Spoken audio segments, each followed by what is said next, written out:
I'd like to welcome everybody to another episode of HBCU Coaches Corner. I'm Rocky Miller, your host, along with my co-host, Mr. Stephen Campbell. Our featured host, Mr. Johnnie Cole, is going to arrive late. He has something that he had previously scheduled, so it's not a surprise to us that Coach Cole is running behind because we knew that. And we're going to have this is a Rattler edition of HBCU Coaches Corner. We're going to have the 20th head coach of FAMU, which is Coach FAMU legend Quinn Gray, Hall of Famer. Hall of Famer. Yeah, they say put that HOF behind that name, brother. Hall of Famer. And so, Steve, before we get started, you know, on the show tonight, I got to ask you, man, how you doing, Steve? It's been a while since we did one of these, man. Hey, man, listen, I'm excited. It's 2026. Spring football has started. We are getting ready to get into the conference tournaments, man. Basketball has been great on both the men's and women's side, on all levels of HBCU, man. We've been doing Sipping on Sundays. Appreciate everybody, you know, rocking with us on the Rocky Miller channel and the Off Script channel, man. That's been awesome, which ties right into this show. So, man, hey, man, I'm great, man. Listen, I'm great. I'm excited. I've got a major announcement to make, you know, on FAMU's behalf, well, social media behalf, jokingly. But, man, I'm excited, man. And you listen, man, we got Quinn Gray, FAMU's head football coach. And I'm super excited. And we got another person that's going to join, too, that is part of my FAMU family. Because, man, listen, man, the business don't stop. The business does not stop. And I also like to add, we've had added another sensational show on the Off Script channel as well as the Rocky Miller channel. You guys did a show last night, Sipping on Sundays, which usually airs at 8 p.m. on Sundays. But last Sunday, you guys had a schedule change, so you made it up to the public. It came on last night, and you guys had a very interesting conversation. Something I want to touch on before we get into the show. Hey, and if anybody in the chat has something they want to discuss as we open up the show, you're welcome to put the information in. But what I wanted to touch on, you guys really did a really in-depth dive on the Michael Vick documentary. First off, I want to say it was a riveting documentary, meaning that I got into it and I really enjoyed seeing how the sausage is made, so to speak, and watching Michael Vick have a very rough first season. I got the impression, Mr. Campbell, that more than anything, what I got out of that documentary was Michael Vick, a guy who had never coached before, was truly learning on the job. And because he was learning on the job, he was dealt with situation after situation that in a lot of cases, I just think he made the wrong decision. You know what I mean? When it to Otto, there's a number of things. But what I want to ask you, Mr. Campbell, is do you think it's a good look to see a guy like Mike Vick kind of learn and struggle at his job? I know it's riveting television, right? Right. What does it say about the HBCU football overall to see that you hire a guy that's probably one of the highest paid coaches in HBCU football, probably in FCS football, and he struggled mightily while he was on the job? Like, what does that say about the product? What kind of what does that say anything about HBCU football at all? Well, no, because what it says about Norfolk State's program, because we kind of talked about this, and Zoe and I talked about coaches that was in that situation. We talked about a TC Taylor, who, of course, a lot of players left, coaches left, and basically the only two men left standing was TC Taylor and Coach O. And you saw how they were able to bring in a great recruiting class, have a positive season, and then a year later, HBCU national champions. You see Coach Tremaine Jackson coaching the national championship, basically get rid of pretty much 75-80% of the team, bringing 70 new players, and they play for HBCU national championship. You had Deshaun Jackson that comes all the way from the West Coast, never has coached, brings Travis Clark with him, but puts together a tremendous staff that he felt positive. Coaches that he didn't know, I want to be very clear, but had heard great things about, like Nemo Williams, and played the last game of the season for a MEAC championship. So what this says is each individual situation is its own entity in itself.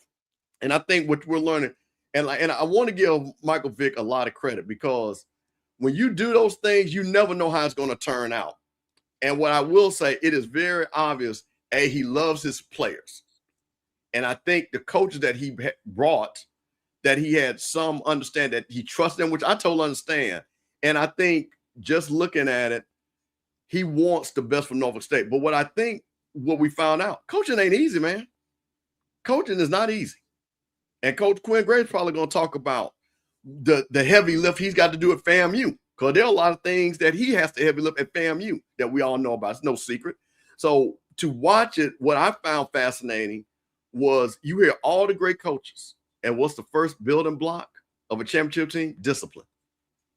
And I think what he realized, and I think this is even when you're a new parent or you become a boss in a new job, you have to fill out what your style is of management, because he is a manager of people. And you have to feel like, do they need to be, because these are kids and they're younger. So I think what he's realizing, he's got to be more stern. He has to be more upfront. And I think what he was doing, he was trusting the kids a little bit too much. I think some of the kids he had an affinity for, like Izzy Carter, that he really wants to succeed. But I think sometimes, and I think what he's learning, and I think as you see it go along, because he replaced some coaches, and I think some things are changing, is that you got to coach. You got to coach. And the first thing, the foundation, has got to be a level of discipline, and the standard is the standard. And we've seen that when we saw the Coach Prime document. Hey, you got to make sure you have your socks a certain height, same colors, things like that, be on time, things like that. I'm already hearing the same thing about Coach Gray. Coach Gray is already, which again, not to get too far, making some positive announcements about things that we were lacking at already, that he's making out. So that lets me know that he has already accepted a challenge of things that he said was going to be a challenge. So I think for Michael Vick, and what you're going to see is, and I'm going to tell you that I don't think this thing was as tightly edited as the Coach Prime documentary. Because Coach Prime documentary was clean as tide. This one right here, boy, got a little mud on it. Well, again, that's what I appreciated about Mr. Campbell, is that it did show how the sauce. This was not a propaganda piece. Yeah.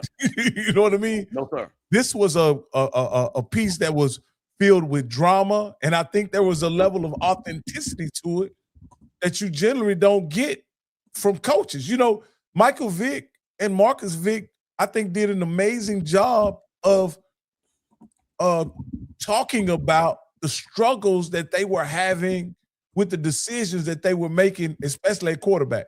You know what I mean? Yeah. And what they were dealing with. And then Marcus, in some cases, challenged, and I think being his brother gives him a certain leeway that maybe other coaches don't have. You know what I mean? Yeah. But he literally challenged Mike Vick's decision making on camera about, hey, you have an affinity for this guy, and I think that's clouding his judgment. I'm wondering, would a quarterback coach, would offensive coordinator say that if he were not Mike Vick's brother? No. And that's the thing about it. And see, this is where you got to have people, when you're building a staff, people that's going to be honest with you. That's going to say, hey, coach, let me give you some idea. And I think that's the reason why Travis Clark is so great with Deshaun Jackson. Because as Deshaun's the head coach, Travis Clark has this tremendous experience. And they can close the doors and say, all right, coach, this is what I saw on the field. Here's how I think you need to approach that going forward. You got to have that mentor. And again, like I said, I'm super excited because especially the way Coach Gray has put together, because he's got every level. He's got young guys that he's about to build up. He's got Billy Roll, a legend, you know what I mean, that has had this experience. So, man, I think for Mike, Coach Vick, I think this is one of those things that, man, you really just learn on the job, and you're going to find, I think they're going to be much better in year 2. Because as you see, and he said it, there were games they should have won. There were games, so it wasn't like they were getting blown out 35, 40, 45 points. It was things that, again, as all coaches know, you learn. They were young. There was some, and I think the biggest thing I think he realized, he should have had Otto playing right off the rip. The two things that impressed me with the documentary, and then we'll move on, and because we got a huge guest tonight. Mm-hmm. Two things that impressed me was, and I'll give Mike Vick credit, he never really lost hope in his team. He believed in his team, and he coached them in an inspired way, even though they weren't getting the results he wanted. The other thing that really impressed me is the Norfolk fan base, in the middle of a horrible season, kept showing up. Did that impress you? That did, because that's what I think, again, I've met Michael Vick, like I told you, done events with him, know a lot of people in his circle, and he's a good person, bro. I think this is one of those things that, talking to Dion, looking at the opportunities, and I think and again, what he's gone through in his life, I think Michael Vick has something to give to young people, because he was a superstar that went at a supernova, hit rock bottom, and now has redeemed himself to become a football coach. That is a lot to give young men and women and people that are involved in that staff, to show the level of being able to overcome objectives in difficult situations. All right, man. Hey, we got a really special show tonight, man. We have a legendary Rattler and head coach that we're going to bring on. And we have some other special announcements, Steve. And I'll step aside and let you handle the business. Hey, man, listen. This is Tuesday night on HBCU Coaches Corner. But this is this is a Rattler takeover. So all you other schools, I want you to listen to this interview and listen to how we do it. So maybe you can copy us. But I am proud to introduce the head coach of Florida A&M University, MEAC Hall of Famer, FAMU Hall of Famer, HBCU National Champion, and the 20th head coach of the Florida A&M Rattlers. And I want to say the whole full name, want to make sure, because that name means something to him. Head coach Quinn Gray Sr. How you doing over here? What's going on, coach?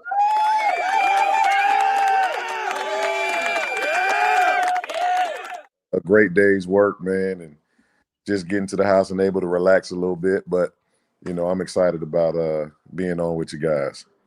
Well, Coach, listen, I'm going to say this, as like I told you, this is the most watched HBCU coaches show on all the social media. You are a person that people want to hear. You blessed us. Before you got the job, I said, Coach, we need you to come on, because I think some good things are going to happen in the future. Rocky, let me tell you something. This brother right here, now, this is a young brother, but he's a smooth brother. Rocky, let me tell you, I met this brother. Brother pulled up in a motorcycle. Okay? Brother had a nice motorcycle, came and checked out his Rattlers. Coach, did y'all have a game early that day? Yeah, I believe. We played at 1, and I think, Fan, you played at 7. Played at 7. Coach got on his motorcycle to come support his Rattlers. And this is a true Rattler. Had the pleasure of meeting. I'm so happy. But, Coach, let me tell you something. I got to start this off. Now, Coach, I know you're busy. I know you ain't one of them people all on social media other than doing business, right? But, Coach, as you know, now you're a Rattler. And there's a lot of stuff been going on at FAMU for the last couple of years, unfortunately. And, Coach, there was a a term that was kind of being used. Anytime something happened at FAMU, it was called FAMU foolishness, Coach. I mean, unfortunately, every time we was on the wrong side of the business. Right. But Coach, let me tell you something. I'm a person of history. I started tracking something. Now, you were officially announced the coach on December 23rd, 2025. Right. That has been 70 days. And Coach, you know what? I have determined, and I'm going to show you something, Coach. You're going to be surprised about that. I have determined something that you're going to be pretty impressed with. Pull this up right here.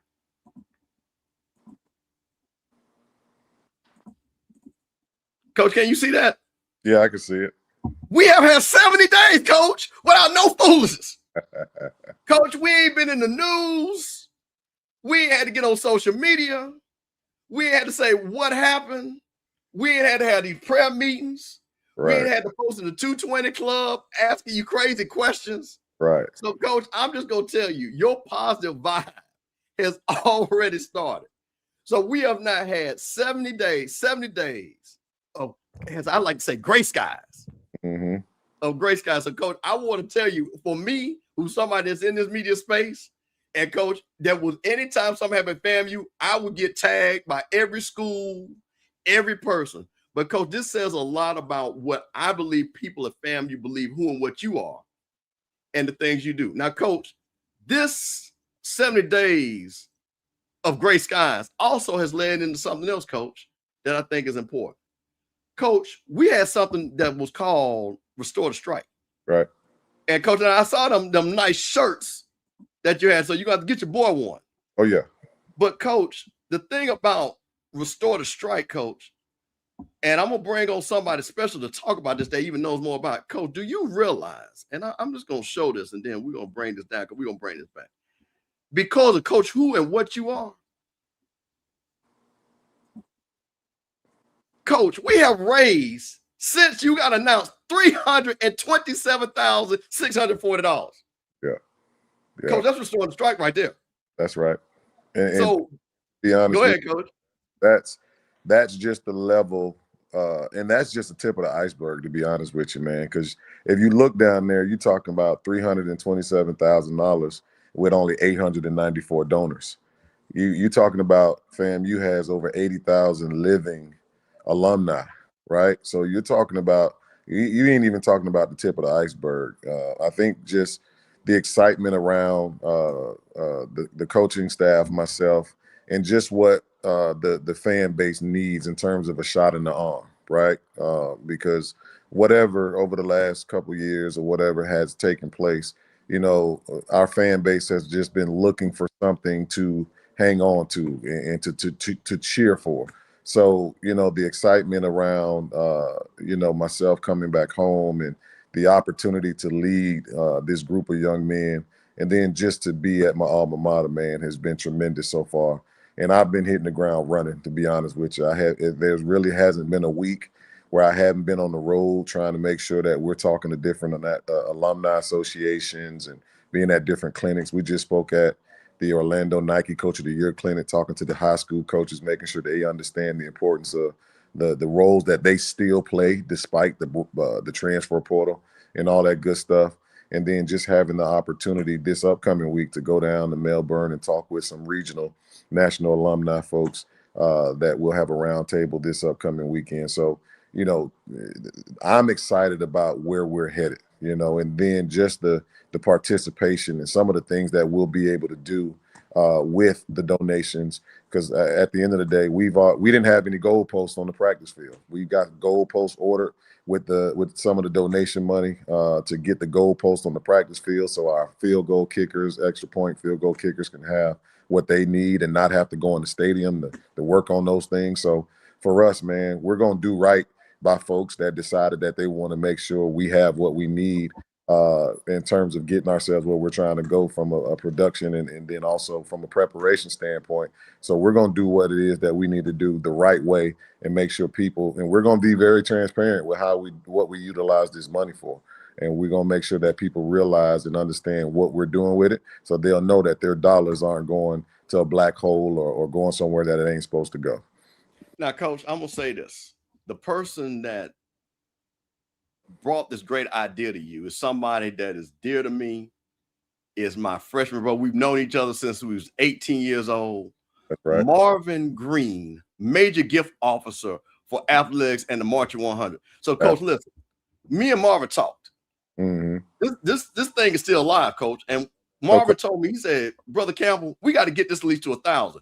So I'm gonna bring Marvin on because I said, Marvin, I want you got to explain to me how in the world that, in your opinion, that Coach Gray, because of who he was, that we were able to raise $327,000. So I'm bringing my classmate to the stage. My guy, Chicago's finest, Marvin Green Jr. Brother Marvin, what's going on, brother? What's going on, Steve? What's going on, Coach? How you doing, man? And I ain't seen you in a couple of days. Brother. I'm out there grinding, man. I already know. When I don't see Marvin, I know he working, man. That's what it is. That's what it's been for the last 2 months since I walked on campus. He's been working, man. Appreciate it. Marvin, I want to talk to you because, one of the things when, me and you were texting back and we kind of knew in advance that Coach Gray was going to be the man. And Marvin, you came up with this great idea. But Marvin, great ideas are only executed if people believe in the idea and the program and the mission. But I want you to really talk about why this man right here, who again, 70 days of no FAMU fools, you were able to put together a program that, Marvin, this is legendary because we got people out there, they're trying to raise millions, hundreds of thousands, and this FAMU community, and Coach said, we ain't even scratching the surface, has raised $327,000+. So I want you to really talk about who Coach Gray is, why do you think this was, and where do we need to go, and how are we going to get these additional people to get in there? Well, man, I'll be quick, man, because I definitely know that you got a lot to talk to Coach Gray about, and it's important to hear what his vision is for our program and where FAMU is going. But really, man, I'm really one guy who just helped put together a lot of good people who had great intentions. A lot of times, we have various groups, our Rattler Boosters, Rattler F Club, 220 Club, Rattler in Arms. We have fraternity organizations, sororities as well, who wanted to just welcome Coach Gray home the right way. So when you talk about, having a change in leadership, we had a change obviously in football leadership. And then we started hearing the rumor mill about who was coming home. And once it became clear that it was Coach Gray, we wanted to make sure that Coach Gray got off to a great start, right? You don't want to have anybody coming in limping, so to speak. And so really what happened was I started having a couple of people from those organizations, the Boosters, 220, Rattler F Club, Rattler in Arms, etc., saying, Marvin, we got to make sure that Quinn comes in, Coach Gray comes in on solid ground. And that's really what got it going. The thing was they had this idea 2 days before Christmas. To me, I think that's what says what made Rattler Nation special, was because they said even when people are on the road, on vacation, other priorities, trying to buy kids gifts and all those things that we're doing during the holidays, they said we got to make sure we get this foundation in place. And really that's what took off. But the other piece about it is we had a deadline of the first phase, which was January 31st. We had a dollar amount we wanted to get to. And those two things create a sense of urgency. We just want to just have something out there saying we want to raise money, right? Everybody wants to raise money, but you got to have a deadline. You got to put a dollar amount on it. But then it was knowing that we still want to do more. Coach Gray is going to need more, and our other coaches as well. Our athletic department as a whole needs more. And so I want to be clear about that. And I think Coach Gray hit it on the head. We write about 900 people. The first goal was to get at least 1,000 people involved in this campaign, because when 1,000 people go back and tell 3 or 4 people, now you get to 3,000, 4,000, right? And that's the key about it. Everybody talks about the 70,000 alums, the 80,000 alums, as Coach Gray said, but we have to know that there's always going to be the 80-20 rule, right? 20% of the people do 80% of the work.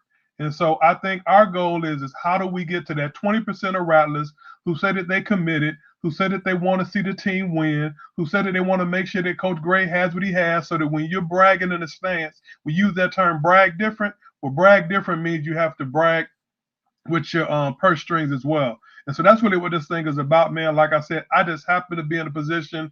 Obviously, I know people. I've been around for a while. So when you've been around 30 years, you know a few people who you can call. And then once those people believe in what you're doing, Coach Gray said it as well. We're being transparent with the money. He's going to tell you what he's doing with it. He got some things that he wants to get done.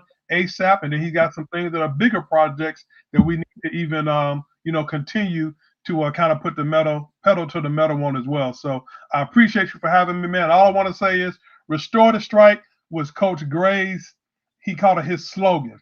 So it's a mantra slogan to restore the strike. But I want to let you all know his core values are on all in. All in is all about those core values that he had: attitude, the little things, the love, intelligence, and doing it now. So, Coach, I want you to know, man, I've been listening to you, bro. We all in with Quinn. Thanks for having me, brother. That's it.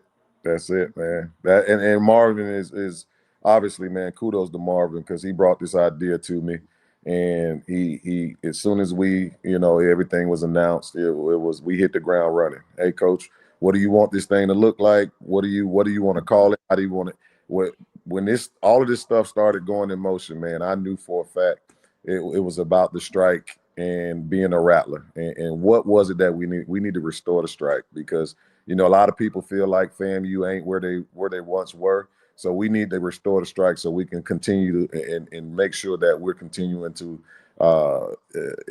make sure that we inviminating people, if that's a word, right? We're gonna make it a word. We're gonna hashtag that tonight. That's right. We inviminating people, right? Making sure so that people understand that the venom from the strike is now about to be restored when we do bite. Right. And that's what it's truly all about, man. And it's not just about, again, like Marvin said, it's about the athletic department. But when it comes down to it, man, the Restore the Strike campaign has been tremendous. And obviously phase 2 of this thing is underway with the next $250,000. So we can try and make sure that, those lights and the tower for our film and all that good stuff gets put up for our practices and things of that magnitude. And then ultimately, man, we want to make sure that the bigger picture is trying to get a building that we can all make sure that we're proud of and our kids can walk in and be proud of. Because right now we struggle with meeting room, right? We don't have meeting space that we need and things of that magnitude. And there's several other things that we can talk about that we can talk until we blue in the face. But at the end of the day, it's going to take a pretty penny to try and get those things done. And we're going to rely on Rattler Nation and then also hopefully some things from the state that'll help us get to that point where we're getting the buildings that we need. Marvin, Steve, I want to say one thing before I get out of here. This thing was so important, man, that it galvanized all Rattlers from all walks of life. Our current president, our past president, several of our past presidents, they all pitched in as well. Coach Gray, he actually had his name on the ticket. So to say that he's invested in the program, I think it speaks volume. Board of trustee members as well, right? So people were really behind this thing and they continue to be behind it. But I think that's the importance of it, is that it's the high and the low. It's all the way from the BOT all the way to somebody who's sweeping hallways, because guess what? That's what it takes to have solid programs, and we know that. Hey, Marvin, one thing before I let you go, and I want to make sure I'm clear on this, because, again, you're doing personal donations, but, Marvin, you are the major gift officer. So if we have people that are alums, because, again, supporting FAMU, again, if you're a part of a corporation like Coca-Cola, Apple, or a person like that, Marvin, these donations, they're tax deductible even on the corporate side, correct? If they want to make $1 million donation, they will contact you and things like that, get the stadium named or something like that? Yes, sir.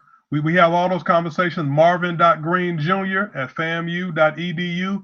All of the gifts that go to the University Foundation gets a tax deduction. So you're right about that. We're giving to the FAMU Foundation. The football team has an account there. Of course, the athletic department has an account there as well. And because you're going through the foundation, which our vice president is Dr. Brandy Tatum Frederick, I need to make sure I give her a shout out, and our VP of athletics, John Davis as well. So those individuals are putting together the visions. They're the ones who kind of run things from the top. And all we're doing is hitting the ground running, make sure we're shaking all the trees, getting people involved as much as we can. So Marvin.greenjr, GREENJR@famu.edu. Let's talk about it. All right, I'm gonna let y'all go, man. I know y'all got a lot to talk about. Yeah, he is the major gift officer for band and athletics, Marvin Green Jr., my freshman 88 brother. Coach, listen, I appreciate you, but I think this is so important because the level of enthusiasm that you have brought. And Coach, I do want you to talk about, because I'm gonna let Rocky get in here, but you talked about this money that's being raised. and you got talk about, like you said, Coach, what you came and you saw, because we talked a little bit. I don't know, Coach, you were talking about Michael Vick, and like, Coach, this job ain't easy when you're coaching at the HBCU. Right. And I don't want people to think that because you came in here and because of who and what you are, that you're making it look easy. It's a heavy lift.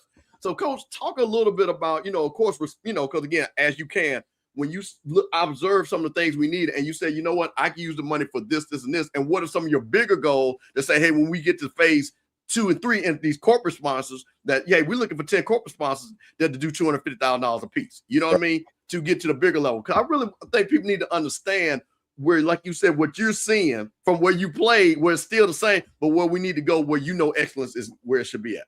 Well, what I do know, man, is, for where college football is, there needs to be an opportunity to be able to fund and to be able to make sure that these players are compensated for what they do, right?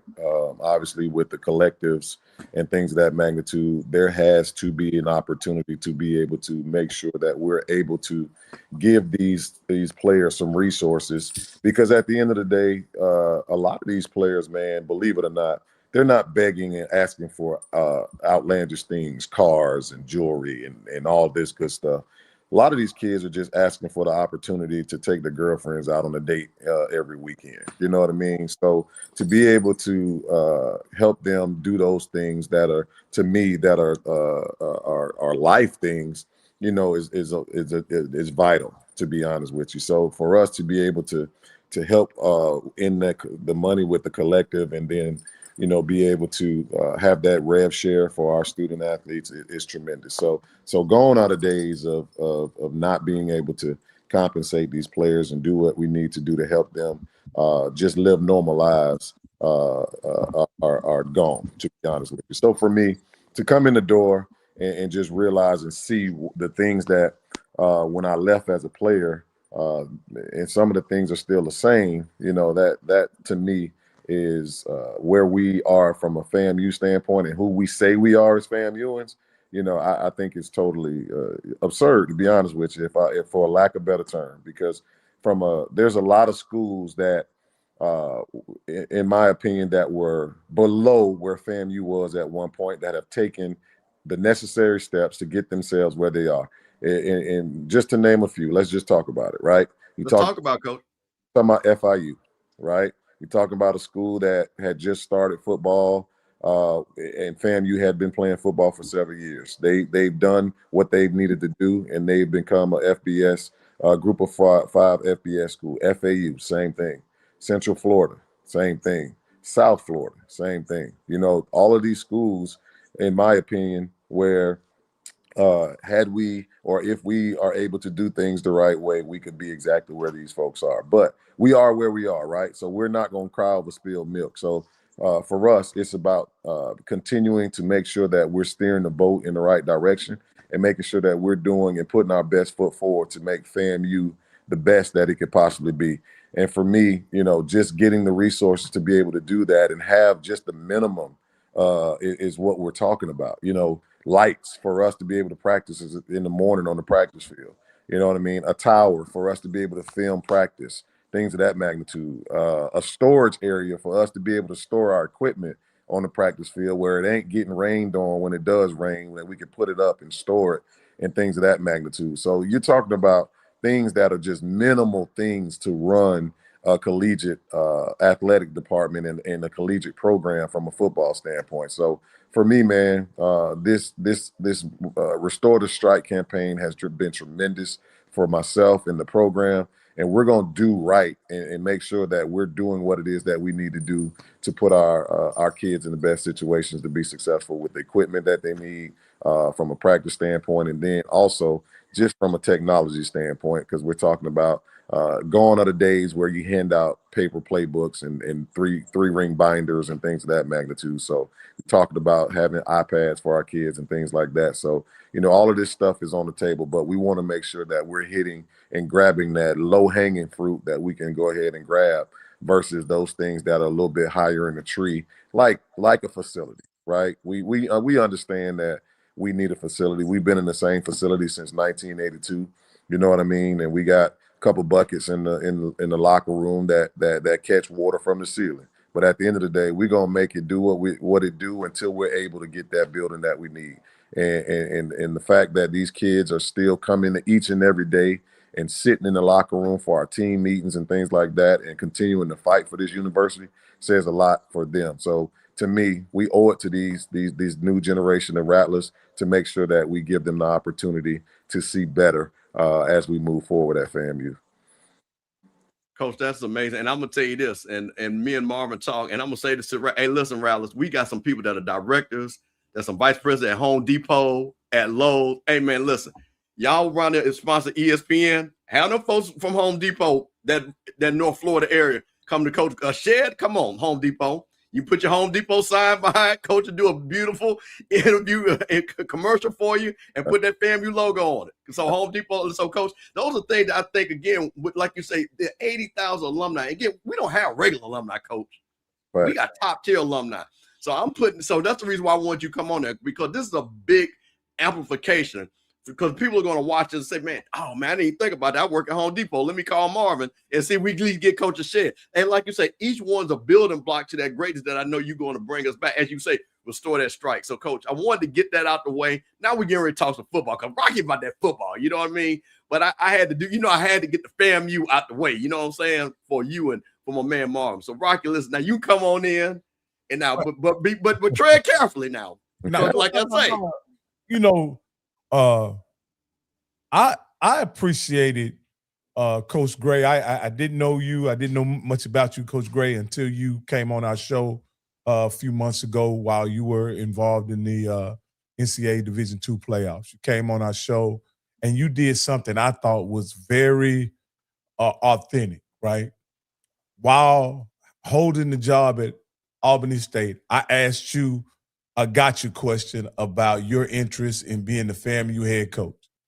And in that moment, you could have danced around it and said, hey, I'm focused on what I'm doing, whatever, which you did say that, but you also said you were candid about your interest in taking on that challenge. And you spoke candidly about it, and it was probably the most riveting part of our 1 hour interview, is that you said that it's a job that you wanted and that you covered. So I take credit for unveiling the fact that you definitely wanted that job, right? But Coach, now that you're sitting in that seat, right, what is the most important aspect of being in charge of the FAMU football program to you? I think really, man, is to really get the kids that are in the program now, the kids that are coming, really to help them understand the history, the foundation that was built before they got there. To be honest with you, man, the first meeting that we had, the first team meeting that we had, man, I asked, the players about one particular FAMUan that does radio, and nobody could answer the question. Who is this guy? Who is that guy? I was talking about none other than Albert Chester. And when it came down to Albert Chester travels with the team every week to do radio. They couldn't tell me who Albert Chester was, right? So what I do each and every week on Tuesdays, I start our team meetings with who's who of FAMU football. Right. Last week we started with the man himself, right? Coach Jake Gaither, right? Alonzo Jake Gaither. We started with him. This past week we went with Coach Rudy Hubbard, right? Next week we'll have another FAMU foundation builder from a coach standpoint or a player, right? So these kids understand who and what are the reason that they sit where they sit. Now, mind you, they may sit in the same seats that some of these older folks may have sat in too, but at the day, they need to know their history, right? They're going to know the alma mater, because we're going to stand in front of that band, win, lose, or draw, and make sure that we give respect to the university and sing our alma mater like we know we're supposed to. right? We're gonna say our war cry every time we bring it up after practice. We wounded them. They fall to our feet. They shall not rise. They're gonna know that, right?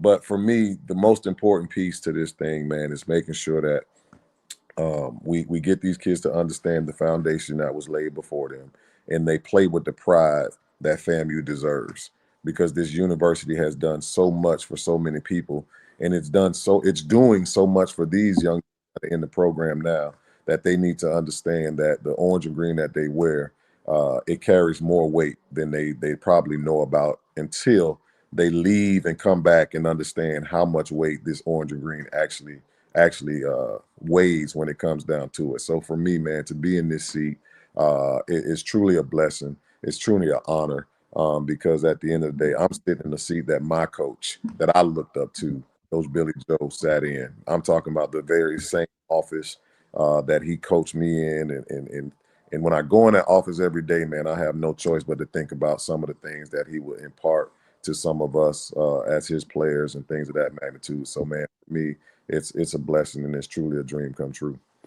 You know, Coach, as you were talking about those great FAMUans, my favorite, all-time favorite FAMUan, I came in contact with, I learned to know who he was as a very young man. And he was Bully Bob Hayes. And I was so looking for, me and Steve took a long drive down to FAMU from Atlanta during the SWAC championship, and I want to say 2023. And I was hoping to see a monument to Bully Bob Hayes. And I did see him recognized, and I did see him be recognized. But when I look at it, I'm saying with such a rich history and knowing that he was a gold medal winner, he was a All-Pro, an NFL Hall of Famer, and then also to be taught, on that drive, Steve also taught me other history about FAMU. It's my opinion that that's one of the most compelling things about FAMU and its athletics, is that the men who have played and who have coached at that program, and that sometimes their names are more well known than the university is at times. But to me, Bob Hayes is an all-time great in track and all-time great in football, but it's not. But it seems to me that those two brands, Bully Bob Hayes and FAMU, is not always tied together. Right. It should. Is there anything that you see in the future to where you could kind of bind those, not just Bob Hayes, but there are many, many great men who went on to do great things with FAMU. Is there any way we can make a visible tie to the program and those great players? Any vision that you have for doing that? Because I think that's important, that it's very prominent, not only to the players, but a guy like me, someone who walks through the facility, that I understand that these are FAMU men.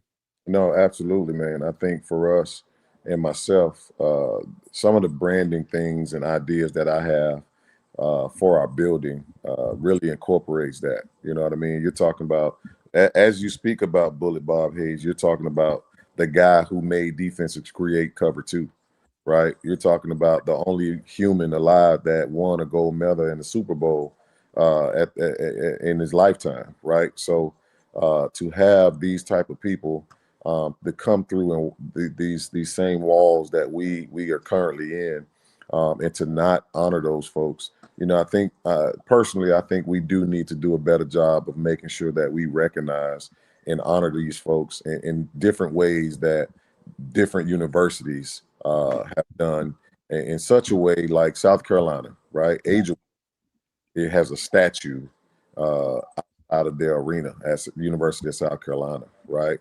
We've had several people to come through our walls, say the football, hey, the Coach Jake. Now Coach Gaither does have a statue in front of Gaither Gymnasium and things of that magnitude, but to be able to honor our greats like Bully Bob and Albert Chester and Greg Coleman and Nate Newton. There's so many names, man, that are synonymous with FAMU that to try and honor everybody in such a way would take years, to be honest with you. But for myself, with a lot of the branding that we're we have going on in and around the building, we definitely will highlight a lot of the guys that are foundation builders of FAMU football and then FAMU athletics, because, you know, as rich as FAMU football is, you know, you still got other sports that have, you got the Clement Johnsons, you got the Althea Gibsons, you got, you know, the Natalie Whites and things of that magnitude. So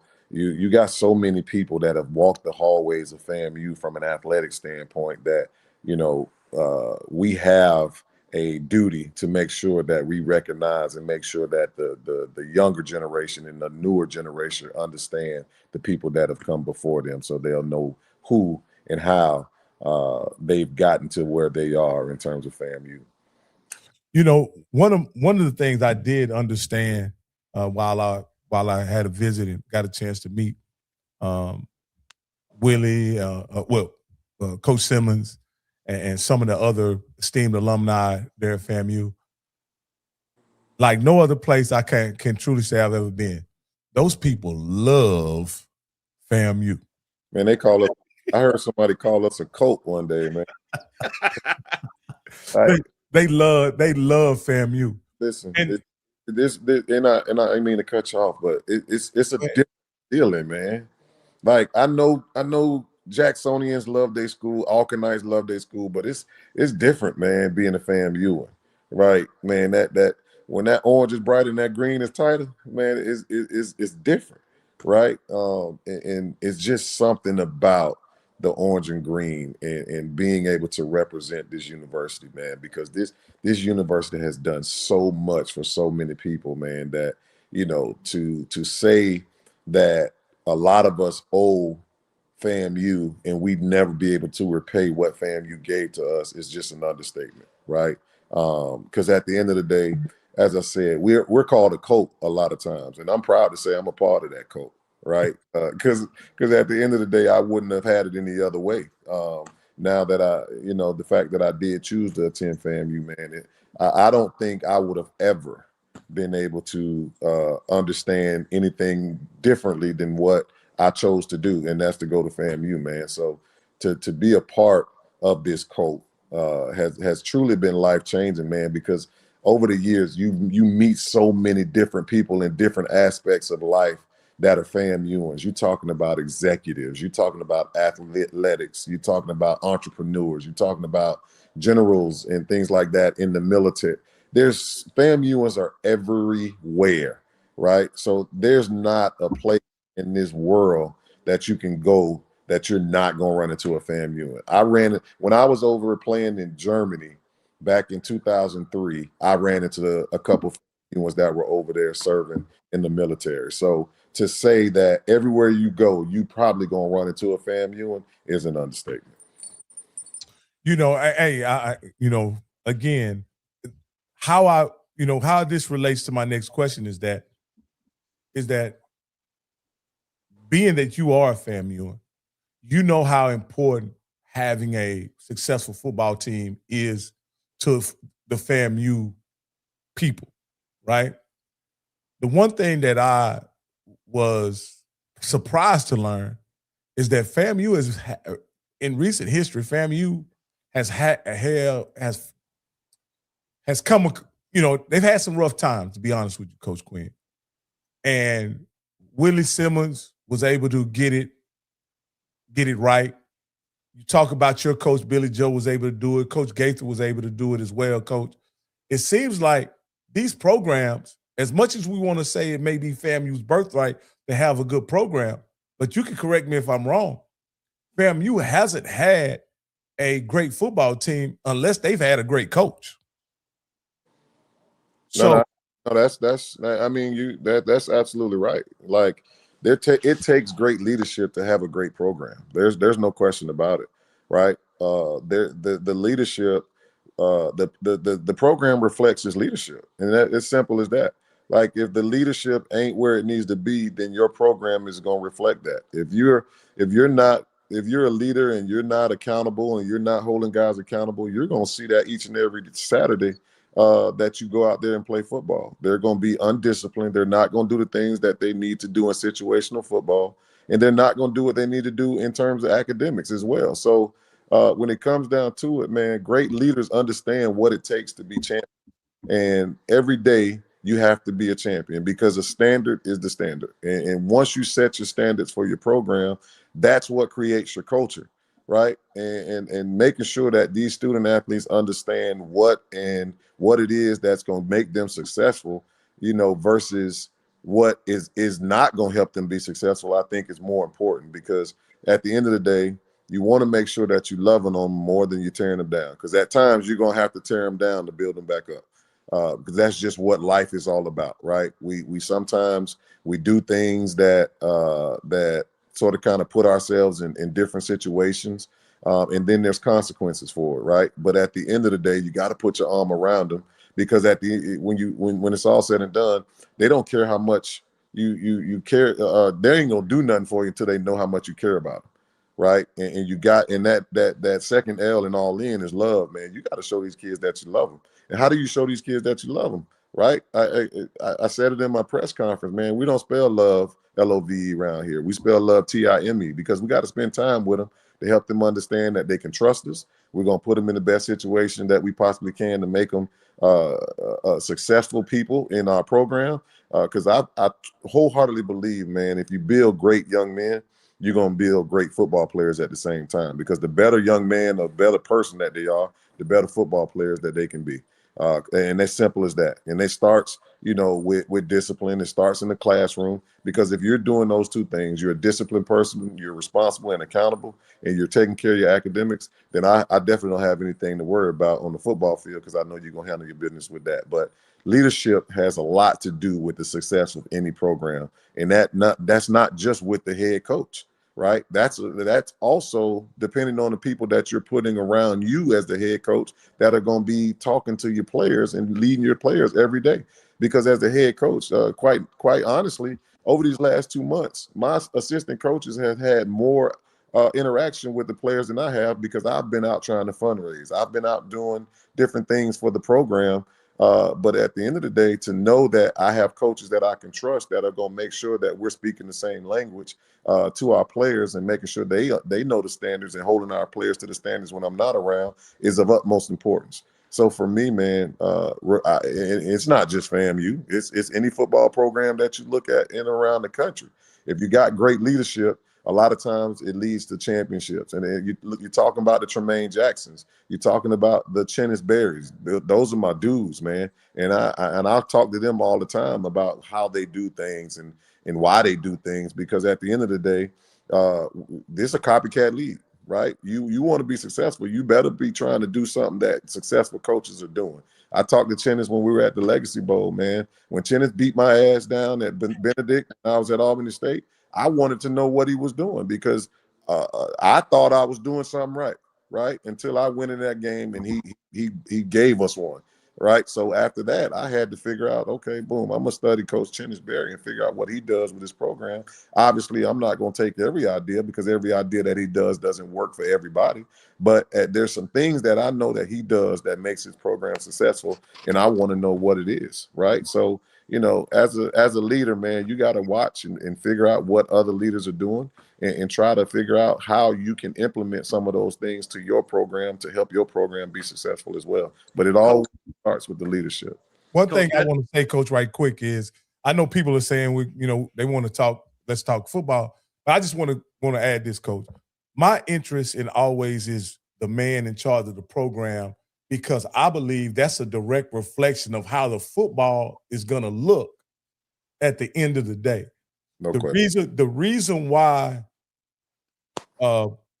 Prairie View, Jackson State, and you mentioned South Carolina State, the reason why those programs are what they are is because of the men who are in charge of those programs. You have to get to know who those men are to set expectations for what the program will look like, Coach. And I appreciate you being candid about your philosophy as far as a leader, because I think that's a snapshot of what FAMU football will look like in the upcoming season. And from listening to you, you sound a lot like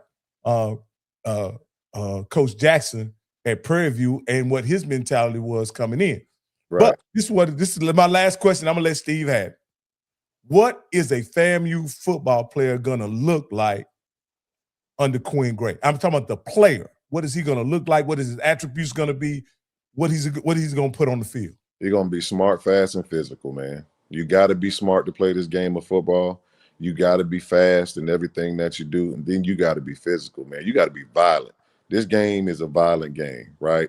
You got to have violent strain to finish everything that we do, right? And then when it comes down to it, we're going to be a team that wins situational football, because football games are nothing but a bunch of situations, right? So we got to be smart in terms of the way that we approach these situations each and every week as a coaching staff.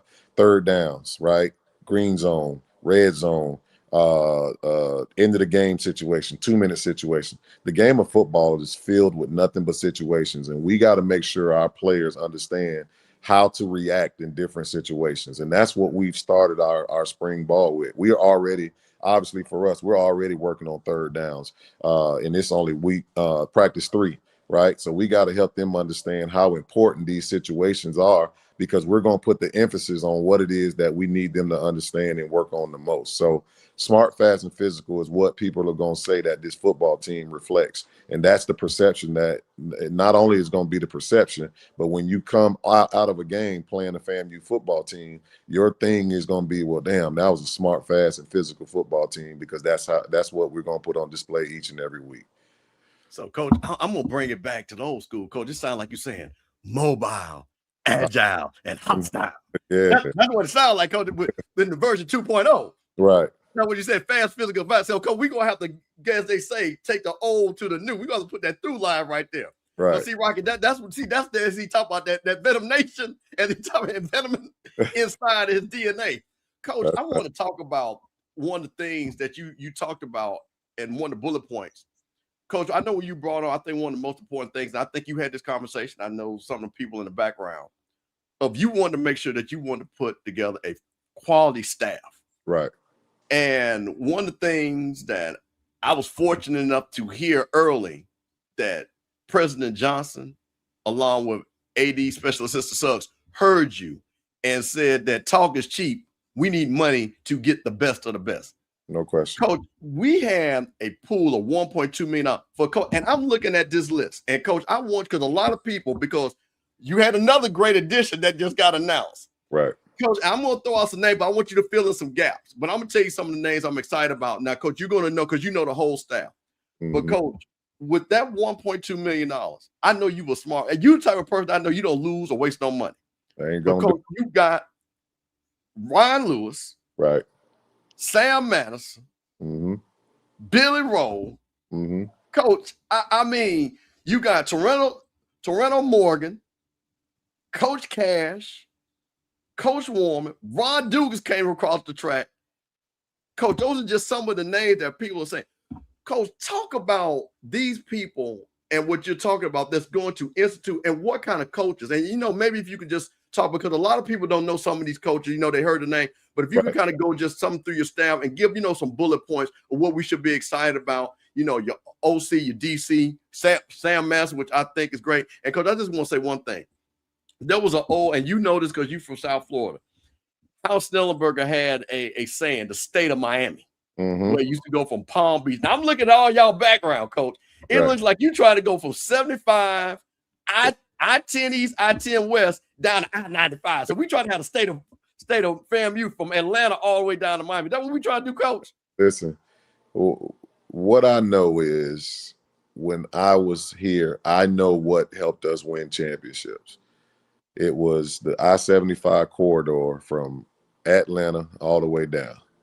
And for me, to understand that that's some of the best quality football that is played, you know, every college in America comes down that I-75 corridor from Atlanta all the way down to South Florida. And that's, and being that we're in South Florida, I mean, not South Florida, but being that we're in the state of Florida gives us such an advantage, man, when it comes down to it, because a lot of these kids, especially the kids in South Florida, they may not want to leave the state of Florida, but they definitely probably want to get out of the South Florida areas. And that works for us because we're just far enough away for them to be away from home, but close enough that they can get home when they need to. But, you know, when it came down to putting the staff together, man, it was all about making sure that we could win the state of Florida, right? Making sure that we can keep our kids in state. Those kids that aren't going to Power Fives, those kids that aren't jumping and going into the group of fours, because at the end of the day, you got kids that have left the state to go play this big time football that aren't making it at some of these big time schools and want to come back home. And to be able to put a staff together that mimics that of a successful tenure, because you got several coaches that have championship pedigree, right? As you spoke about, you're talking about Coach Ryan Lewis, who's our defensive coordinator, who has had the #1 defense in FCS football, the #1 defense in the SWAC a few years ago. So to bring him in to lead the Dark Cloud defense was something that him and I have been talking about for years, not necessarily here at FAMU, but just working together. That him and I have been friends for a very long time, despite him going to my rival in high school and then also going to my talking about y'all South Florida boys, Fort Yeah. Lauderdale now, Coach. You got to tell people the background on that. Right. And then being a rival in college, right? So at the end of the day, I don't give a damn where you went to school. If you're a good football coach and you can get my kids to do the things that they can't do themselves, you know, I want you to be a part of what we are building. Sam Madison, as you talked about, Sam is a guy that's played on a professional level, has coached on the collegiate level, and then has coached on the NFL level and has produced a number of Pro Bowl athletes, right? So to be able to have Sam tutor and mentor our corners, who better can you ask for? Not only that, you're talking about a cat that's from the Tallahassee area, and then you're talking about a cat that has roots down in the Miami area because he played for the Dolphins for so long. So he's excited about having the area of Miami to recruit and being able to foster those relationships with those coaches down there, right? And then you talk about Ron Dugans being a local legend, played at FAMU High just as Sam Madison did, and then playing over across the street at Florida State. And he has over 14, 15, 16 years of collegiate coaching experience at Louisville, right, at Florida State, and then a couple of different places as well. So to be able to have him coaching our wide receivers and giving them the mentoring that they need at that position is going to be tremendous. So for me, man, putting this staff together was not about, you know, just getting guys that had names. It was getting guys that were well known in terms of their development of student athletes, and then also understanding the scope of college football and what we needed to do to make sure that we're putting our players in the best position to be successful, because some of these guys that they've coached over the years have been very successful, not only on the college level, but on the professional level. So as a head coach, man, you always want guys around you because you don't know it all. And you want guys around you that have had different experiences. And then you want guys around you that aren't just going to be guys that be, yes, coach, yes, coach, yes, coach. You want guys that are going to help you take this program where it needs to go, that are going to challenge you sometimes to do what's best for the program, not what's necessarily what's best at the moment, but what's best for the program moving forward. Because what I may think at the moment is best, one of the coaches that may have a different experience may bring something to the table, and I may say, well, damn, that sounds even better. You know, so at the end of the day, man, we got guys in the room with us that are going to make sure that we're doing and putting our best foot forward, not only for these student athletes, but for FAMU as a whole. Hey, Coach Gray, there's a coach that I believe he's on your staff, Coach Morgan. Were you guys able to ink Coach Morgan? Toriano Morgan. Yeah. So the interesting thing about that, Coach Cole and I had conversations about several staffs calling him, asking him about Coach Morgan. Mm-hmm.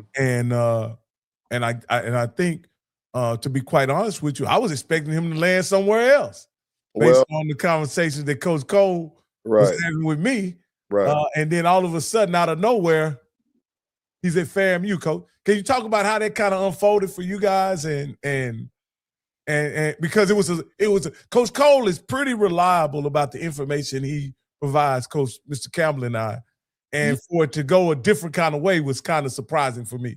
Yeah. Well, if I tell you this, I got to tell you the story. So Coach Morgan and I go back, and it's a funny story because Coach Morgan and I, my mom and his mom were friends, and our sisters were Brownie Girl Scouts.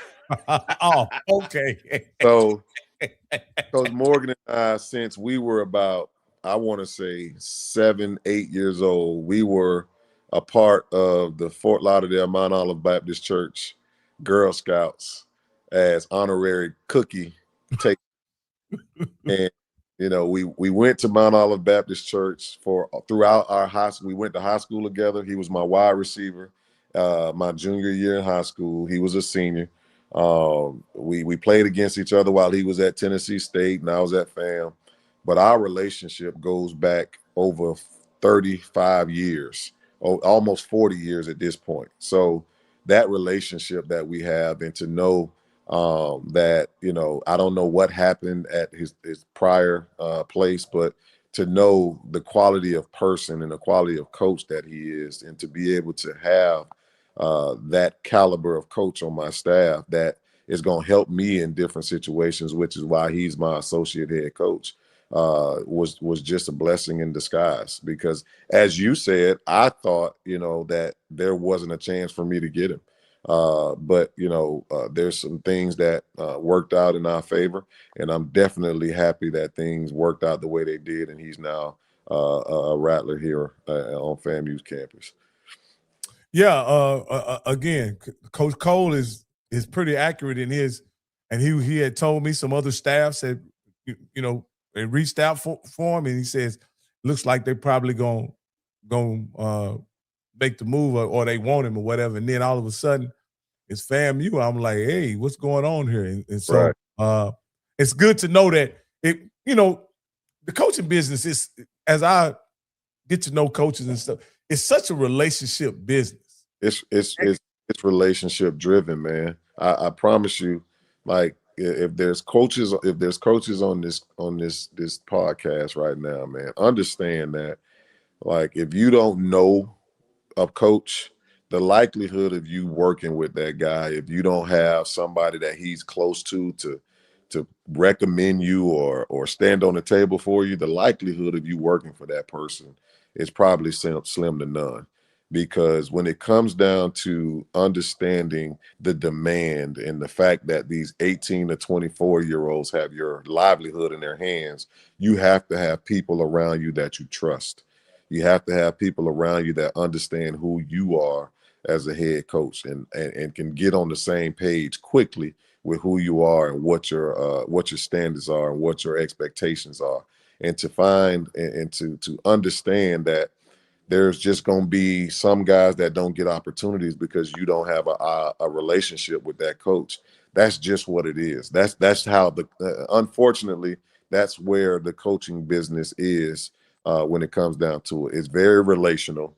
And if it's not a person that you've had a relationship or worked with in the past, you probably got to come highly recommended from somebody that coach either knows or an agent that he works for him that has suggested somebody that can possibly come in and do a good job for him. But this business is highly relational, and I'm sure that's the way it's going to be for a very long time. As we talk about your staff, and you talk about Coach Morgan being your associate head coach, you coming in and bringing in a couple of your coaches from Albany State. Mm-hmm.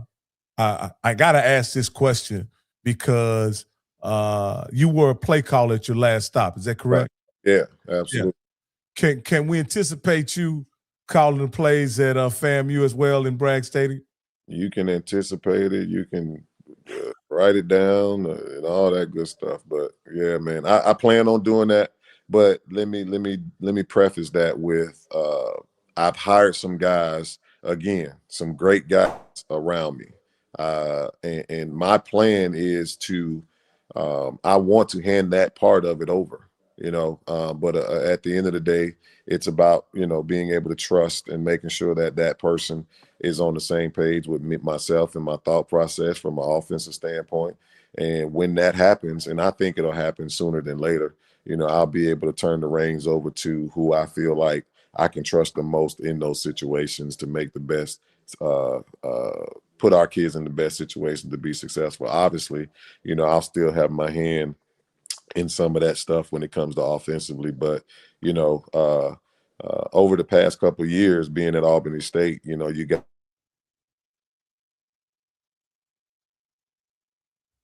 Did you see him buffer Steve as well? Yeah, he's buffering a little bit. Hopefully his phone didn't die. I had one more question to ask him as a follow-up as well. Well, hopefully it'll come right back in. Yeah. Hopefully it'll come back in, man. Hey, so Rocky, two things, because I know we got. So I want to. So listen. So two things. So when he comes back, I want to address. He hired 2 young men.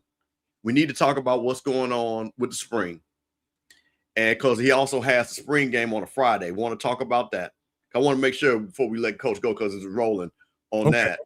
And then, you know, basically what to expect, not anything else, but I know those are things that people want to find out, you know, why we're having the spring game on Friday. He's hired some young guys that we want, you know, want to talk about. And we want to talk about some of the people that he's seen that he's brought in for the spring and things like that. So I just want to let you know. Yeah, I definitely want to cover that. I just wanted to talk, you know, a bit more about him, you know. He admitted that he was going to call the plays.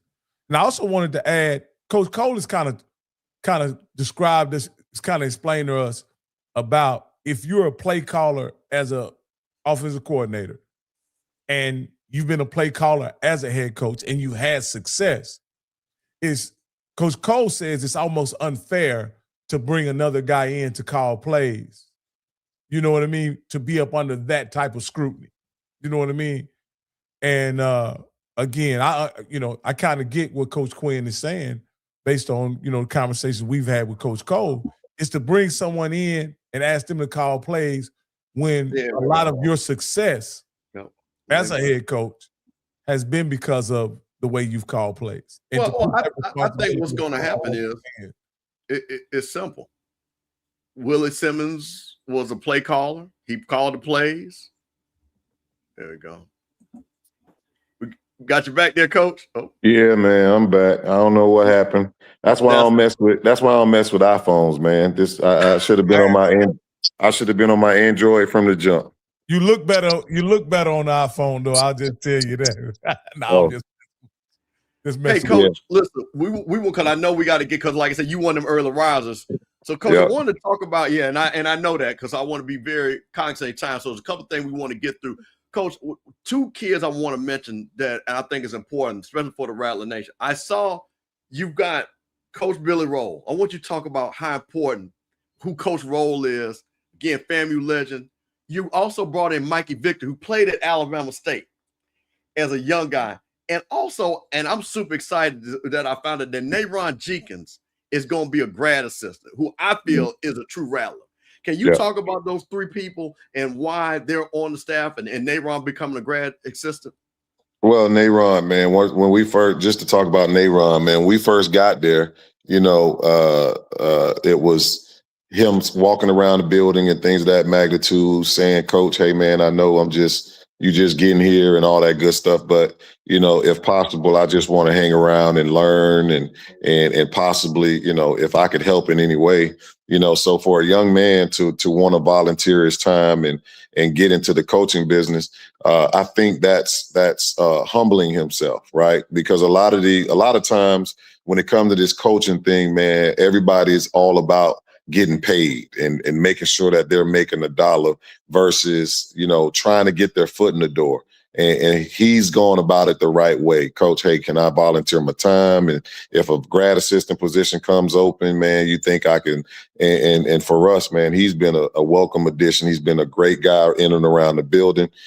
He's been a tremendous asset to Coach Ryan Lewis in terms of helping him get to know the kids and understand who the guys are on the football team. So for us, man, Nayron Jenkins is going to be a good one down the line. And I'm looking forward to his success his development as a coach.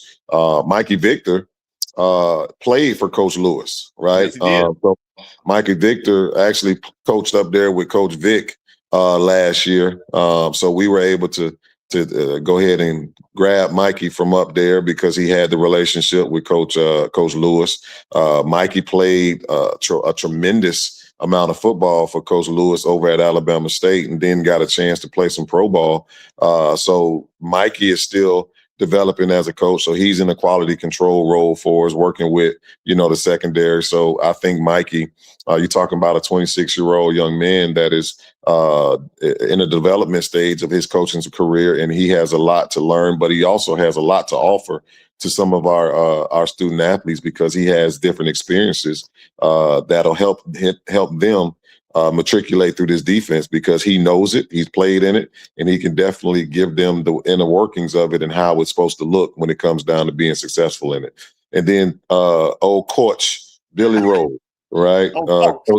Coach Rowe say you can't be called coach unless you're 50 plus. So it was important to me because Coach Rowe has been such a support system for me, man, over the years that I've been a coach. And he's always had positivity.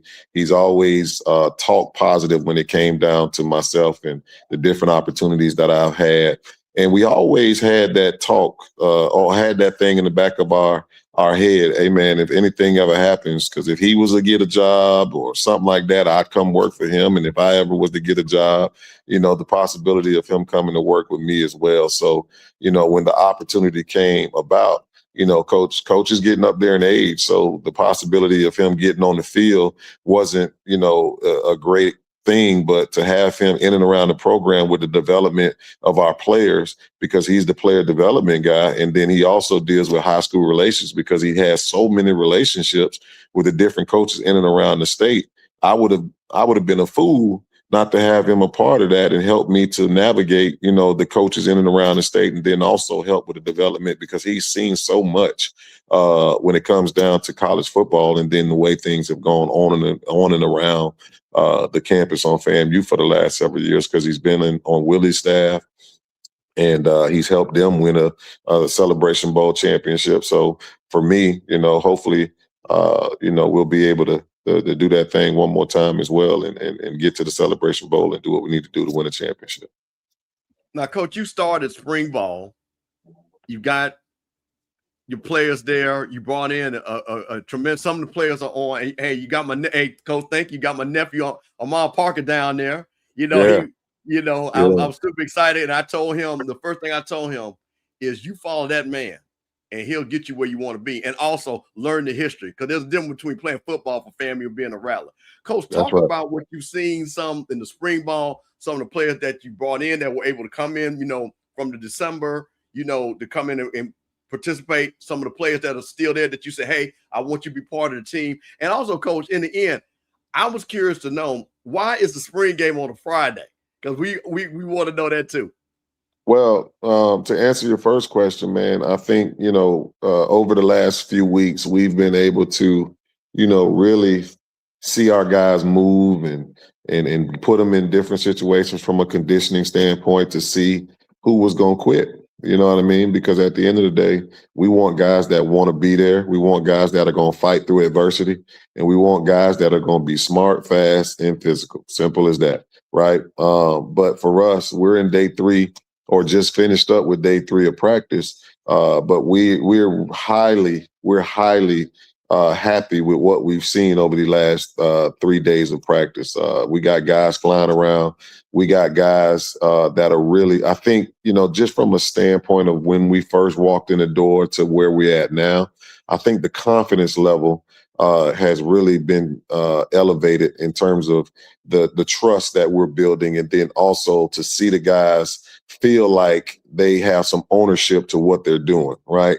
In order to be able to be confident in what you're doing, you got to have some ownership to it, because at the end of the day, if you don't have some ownership, you can never be confident in it and believe in what it is that you're doing. So for us, we give our guys that ownership to take the bull by the horns and run with it, because we want to know what they do well and what they feel they do well as well. Because if we as coaches don't listen to our players, we're in the wrong business, because at the end of the day, they know what they're good at. They know what they feel they can do best. And if we're smart enough, we'll listen to that and put them in the best situations possible to be successful. But, you know, in terms of the spring game, just simply, the week is Orange and Green week. That Friday is Set Friday, and there's a lot of the Greeks that'll be coming out with their lines and things of that magnitude. So from the Office of Student Activities on campus, we want to sort of kind of put something together that will bring the campus together and bring the community together to be able to put on a good show for the community. So we thought Friday would be great to have Set Friday a little bit later in the evening. And then also what had to do with that was on Saturday, there's more so like an open house. And then there's a STEM convention or something going on with the STEM, and the parking on campus is going to be atrocious, right? So for us, we wanted to work smarter versus working harder, right? To have people try to get through traffic all day with the STEM stuff and not be able to find parking in Bragg Memorial Stadium. So we decided what would be best would be, hey, move it to Friday evening, give people a chance to get into town Friday evening, because we'll go at 6 o'clock Friday evening. It'll be our junior day. So we'll welcome our juniors that are some of our top recruits that are class of 27. In for that weekend, and then just give the community a chance to come on out, enjoy some good football, and then see what the 2026 Rattlers have to offer moving forward. Well, Coach, I'm definitely going to be down there. Hopefully we'll be able to do a live remote. Now, you know, I get with Dennis and things like that. Now, Coach, is there going to be a fee to get into the game? Have you determined that? I think there is. I'm trying to keep that fee as low as possible. Yeah. And so for me, I'm going to say $5. Gotcha. Right? For everybody. I'm going to say $5. Obviously, students are going to get in for free. I think, you know, last year they had a certain price, but I'm going to say $5 now. If I get trumped, don't quote me on that. Hopefully. That's no problem. We got to pay that, Coach. That's going to go directly to the bottom line of what you're trying to accomplish anyway. There you go. I think we got a little bit of money to support that. There you go. So I would hope, you know, I would say $5 to get into the game, the spring game, because I want to have as many people to come out and support these young men that would, at that point, would have gone through 14 practices already. And we're going to start a new tradition not a new tradition, but we're going to take the Rattler Walk a little bit on a little bit of a different route. And make sure that we can try and get the community to rally around that Rattler Walk from the new location, and make sure that you know, we're putting our best foot forward to start some new traditions and make sure that we're giving the fans what they want each and every Saturday. One last thing, and then I ask this, Coach, is there any players, and again, it's no problem because it is early, but is anybody that you kind of say, you know what, hey, this is what we're talking about, that this young man is here, he's working hard, he wants to, like you say, going through those hard moments, but really kind of saying, I want to be a leader, Coach. I want us to get back and restore that strike. Any guys that you kind of seen already that kind of standing up? Yeah, there's several of them. To be honest with you, man, there's a lot of guys that are really, really trying to put their best foot forward, man. So to single out anybody, I would probably be remiss to name all of them, because to be quite frank and be quite honest with you, we're still getting to know our guys, right? We got names on the front of the helmets and things of that magnitude, because as I said, you know, over the last 2 months, we've been out fundraising and doing some things to make sure that we bring some money into the program. So for me, I'm still getting to know our guys and developing those relationships. But what I can say, man, we're excited about what we're doing academically. We just put out 5 of our academic all-stars for our last week, and we'll do that from here on out, week in and week out, to announce, you know, those kids that are making it happen in the classroom and on the football field. So for us, man, we're excited about that part, because obviously the APR thing is a big thing when it comes down to FAMU and the athletic department. So for us, we're putting our best foot forward to make sure that we highlight those guys that are doing things the right way in the classroom and make sure they get the recognition that I think they deserve from that standpoint. Coach, I got to listen. I retweeted this because I've been around a long time and I follow you on social media. And when I saw this pop up, Coach is letting people know the standard is off the field to get on the field. And No Coach, question. I've got to salute you because, again, and this is no disrespect to anybody else because everybody's different. I'm talking about you. When I saw this highlight, this was the most exciting thing that I think you posted because it was the mentality that I knew that you, Coach, this is no secret, and you addressed it, the APR, and you said, I'm going to tackle it, we're going to defeat it, and we're going to be winners of APR. This to me already showed that these young men understand what that goal is. And for you to highlight them, Coach, I want to just give you credit because I thought this was a tremendous post. You see, I already had it ready because I was going to ask you about it before you got up out of here. What made you, and so I will ask you, what made you do this? And why, and what have these young men also, is this a trickle-down effect? Not everybody wants to be part of this, get recognized every week? Well, what happens is, man, a lot of times we get on our young men about what they're doing wrong, man. And that's some of the problem. Because so for me, I thought, well, while we're, the social media and people outside of the walls want to sort of kind of come down on our players when they do things the wrong way, why not highlight when they do things the right way? So for me, man, it's all about making sure we recognize these guys that are putting their best foot forward academically each and every week, man. And I'm most proud of Kennard Wilcher. Obviously, I'm proud of all 5 of these guys, but I'm most proud of Kennard Wilcher and Kai Gasson. You're talking about 2 guys that may have struggled a little bit in the fall from an academic standpoint. These guys have made a total 360. Now, I don't like to say 360 because that takes them right back around to where they came from. Right. But at the end of the day, these guys have definitely taken the bull by the horns or the rattler by the fangs and done what they need to do to make their academics a priority. So I'm highly proud because when I sit in my meetings on Monday with the academic staff and they said these guys are the ones that are putting their best foot forward and making sure that they're doing what they're supposed to do each and every day, making their meetings with the tutors, making their meetings with their academic advisors, and they're doing what they need to do and their grades reflect that, man, I can do nothing but highlight each and every guy. That obviously there's more guys that we can highlight, but we pick 5 each and every week, and that's what we'll do every week, man, to celebrate the guys that are doing it the right way. Coach, I love that. Rocky, what you got? Coach, I can't let you go without letting you know I looked through your schedule, Coach. Come on with it. And here's the deal. I'm trying to look for the FAMU rivalry. Is it Jackson State? Is it Southern? Is it Bethune-Cookman? Is it Tennessee State? Coach, which one of these games? You say you're looking for a rival? No. What I'm saying, I'm looking to figure out, as someone who is just now coming into the space, Coach, seems like everybody chooses FAMU as their rival. Who is FAMU? Listen, and that's right. That's rightfully so because we've done a lot of things to people over years, man. And when it comes down to it, a lot of people want to beat up on FAMU. That's just what it is because we used to beat up on their ass back in the day.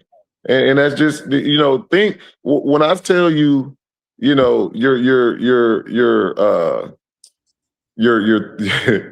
precedes you. What people think precedes you. What we did to people back in the day, man, people don't forget that stuff and they want some get back, right? Jackson State has us on their homecoming this year. Alabama State has us on their homecoming this year. We don't take that lightly at the end of the day. We understand what it looked like over the past couple of years, and that's neither here nor there. But at the end of the day, we understand what people think of us right now. And it's up to us to change that narrative, right? So people can think what they want to think. But at the end of the day, when we show up on Saturdays, they're going to have to put their big draws on and play the football that they think they can play, or it's not going to be good for them. Simple as that. So sound like you taking all comers, Coach. It sound like that you're not choosing one team over another or one rivalry or another. Because again, you talk to the people at Tennessee State, they're saying that FAMU is the game they got to win. Well, Jackson listen, State is talking about those people. if Tennessee State right now is worried about FAMU, whatever 2 games they got prior to that, that's going to be an issue for them. Because right now, Albany State is what I'm preparing for. I'm preparing to get our guys ready to put their best foot forward this spring. And then once we're done with that, Albany State is all that's on my mind until we get to something else after that. But right now, we're trying to put the best team that we can together this spring to go into the fall. And then once we get to the fall, Albany State will be on the clock. And Coach, I'm gonna make this last comment about your schedule, Coach. A lot of these schedules in the HBCU space, the Division I teams, they've doubled up and put an NAIA school or a Division II school on there, Coach. What's your theory regarding scheduling, and what kind of level of competition do you want to see on your schedule? Man, I'm trying to prepare my guys for championship runs, man. We needed a week 0, which is why we're playing Albany State. And that's simple as that. Because other than that, it probably would have been some type of bigger school, but we already got a bigger school with Miami in week 3. So moving forward, man, I've been talking to other coaches at FCS schools already. Because we got a couple slots open for 27. I'm trying to set something up with some FCS or MEAC schools that we can try and get a game. Because I prefer to put our guys in situations to make them better. And playing an NAIA school ain't gonna make us better. That's like going out practicing against each other, in my opinion, or practicing against a lesser opponent. But for me, I don't care what other people do. But for us, we're going to make sure that we're challenging ourselves week in and week out to put the best product on the field so we can prepare ourselves later on down the line. So when we face those tough situations, we've already been in them and we know how to react versus having to think throughout those situations as well. And last thing, Coach, last year we had a new coach coming from Division II, just like you. He made no bones about it. He said his goal for his team was to be in Atlanta at the end of the year. I got to ask you this straight up, Coach. Literally traveling the same path to get to your school that Coach Jackson did. What is your goal for this upcoming season? Hey, man, let me tell you something. Tremaine Jackson is a guy that I look up to. Tremaine Jackson is my dude. So to pay homage to Tremaine Jackson, Atlanta. Come on, Coach. Atlanta. Got to get there. Hey, Coach, that's a great way. One time for my boy Tremaine Jackson, man. Hey, Coach, that's a great one, Coach. I'm done. Man, I want to end. I want to end it on that. But Coach, I'm sorry, I do have to ask that. I'm gonna have to say you said it again. There was a question because we got a lot of Rattlers in the chat. Yeah, man. And one of the things that we saw because we heard, have you hired your strength and conditioning coach yet? Yeah, Joshua Woods, man, is our strength and conditioning. Josh, if you Google Joshua Woods, Josh has been with the Minnesota Vikings. He's been with the Miami Dolphins. He's been several different places, man, and his experiences lead towards success and in terms of developing young men, in terms of the strength and conditioning aspect of our program. And you know, when you sit down and you talk to him, his vision for what he has for our young men will blow you away. So he'll be at the 220 Club on tomorrow, speaking to that group. So if you want to tune into that, you'll get some of his energy that he'll be bringing to our program. But I'm excited about where we're headed with Coach Woods, and I can't be happier with the hire when it came down to getting Coach Woods on board. Coach, along that same line with your staff, have you named a recruiting coordinator on your staff? Yes, Toriana Morgan is our recruiting coordinator. Okay, gotcha. He's our associate head coach, and he's our recruiting coordinator. Yep. Well, Coach, listen, I want to tell you how much I appreciate it. I know, man, you've been texting back and forth, and Coach, I know, like I said, you went to Legacy Bowl. I know you had the coaches conference and thing, but I really appreciate you always got back to me, and you say you hadn't forgotten. And Coach, it means a lot to all the Rattlers that you're back home. And it means a lot, man, because I'm trying to tell you, boy, you restoring that strike, Coach. I'm trying to get it there, man. And what I will say, man, I appreciate all of the support from Rattler Nation. Stay with us. Continue to support us. Come on out for the orange and green games. We're calling it Friday night. What's the date on that, too? People, what's the date on that? Friday, April 3rd. We're calling it Friday Night Strike. So come on out for the orange and green game on Friday, April 3rd. And come see what the new and improved Rattlers have to offer going into the 2026 season. Well, there it is. Florida A&M's head football coach. 70 days of no FAMU fools because you know why. Because that man's our coach. Coach Quinn Gray Sr. Coach, we thank you for being on HBCU Coaches Corner. Hey, man, I appreciate you having me, man. And I look forward to being back on sometime soon. Oh, you already know, Coach. Like I said, we're going to do something live. I'm coming down there for the spring game. So we're going to jump on there real quick and get everybody hyped about that, too. Awesome. Let's do it, man. Thank you, Coach. All right. Oh, man, Steve. Now, now that's a great interview. Listen. Hey, that's an instant classic right there. Listen, I try to tell people, and I text some other coaches, and this is no disrespect to everybody else's show. But the name of this show is HBCU Coaches Corner presented by Johnnie Cole. Don't nobody do it like this. Don't nobody get the information like we do. You know, Coach, I'm going to say this. This interview is up there with Trey Oliver, one of our all-time favorite interviews. It's up there, with course, with Tremaine Jackson. It's up there with those Eddie Robinson's, Coach. This was a tremendous interview. He not only gave us great content and great explanations, but he was able. Hey, he put something on the wood, Coach. Bro, listen. He put something on the wood. Now he didn't stutter. He didn't stammer. He didn't do it. He said Atlanta. Got to get there. But you know why? Because let me tell you something, man. And Rocky, like I say, you've been around highly motivated, successful people. You're a successful person. Me and you talk a lot and things. I mean, you're very humble, but you got things going on. But when you start pushing that to levels, that's what our champions are wired. You think he want to come in there? That man is talking about 4 and 8? He wired like that? You thinking that? You don't think that and let's keep it a buck. This man is a Rattler. You don't think that he saw Jackson State got us as homecoming, put 40 on us? Alabama State got us as homecoming, put 40 on us and brag that this man who put 60 on people, you don't think he saying, wait a minute. And that coaching staff, because that's the thing about it, what you want right there is the mentality, the standard. You know, he was at the 220 Club last week. And somebody said, Coach, I want to ask you a question about discipline. You know what Coach said? That ain't a question. That's a statement. Discipline is not a question.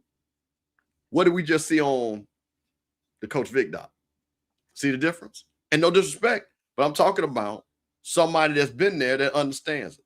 And that's the reason, and I guess I'm going to drop that link. There's a reason why you can raise, and I got to share the screen because, like I said, people be talking about what they do, but there's a reason why, Rocket, we brag different. There's a reason why that man got $327,000. Rocket, do you know that is almost $500,000 in less than 60 days? Yeah. There are people trying to raise $1 million, ain't got 100,000. Yeah, Coach. That's significant, Coach. I never forget what you guys did to try to keep Willie around. That was remarkable as well. And then you guys are coming back here again to show your support for Rattler. And you guys are putting in work, man. It was like I say, but I understand the excitement. So because I'm not an HBCU guy and because I'm not a Rattler, sometimes I don't understand the energy behind certain names and certain personas. You understand what I'm saying? Absolutely. Like I don't get it. And I think people who have been in the HBCU space sometimes don't get it either, meaning that they don't understand who Quinn Gray is. They don't understand what he means to be a Rattler and come home and be successful and lead the charge of restoring the strike. You know what I mean? So but again, he's a very impressive man. He's somebody that doesn't mince words. He's not playing the political game when it comes to football. He's letting you know what it is and what it ain't. You know what I mean? And I like intelligent men who speak plain and direct. I like that, Coach. All due respect to those great politicians who can dodge questions and pivot and turn. I like men who speak plain, straight, and articulate, and let you know what their plans are, and let you know what the standard is, because that gives us something to measure them by, Coach. I think sometimes coaches don't want to make a declaration sometimes, Coach, because to be honest with you, they don't want to be accountable for their own words, Coach. That's why they don't make statements like, I expect to be in Atlanta. because they don't say it because they don't believe it. See, there's the difference. See, man, listen, when you listen, Rocky, we've interviewed a lot of these coaches. We taught a lot of these coaches offline. We've seen them out in public and stuff like that. When you've got the Tremaine Jackson, the Trey Olivers, the TC Taylors, and now Coach Willie Simmons before that, you know what I mean? And you got Coach Gray. They all are cut from the same cloth. Eddie Robb. Listen, man, Eddie Robb told Deion, you ain't swag. That's a championship mentality. And rejected his hug. Listen, man, listen. So when you got these guys that have been through the war, that have played for these schools, that understand, to your point, the tradition. Like Coach said, I walked through the field house. Now, what it was and what it needs to be, but I walked through those halls. I'm not going to let the team practice on this field because we didn't do that. You had to earn the right to get on that brag field. So these are things that when you sit back and people are excited, and there's a quiet count. Because let me tell you something, Rocky. When you hire the coach that he hired, and like I say, man, I'm gonna listen. We always want to down people, but I'm gonna say this again. Shout out to Coach John, because listen, she heard it after that Valley game. She had to make a decision.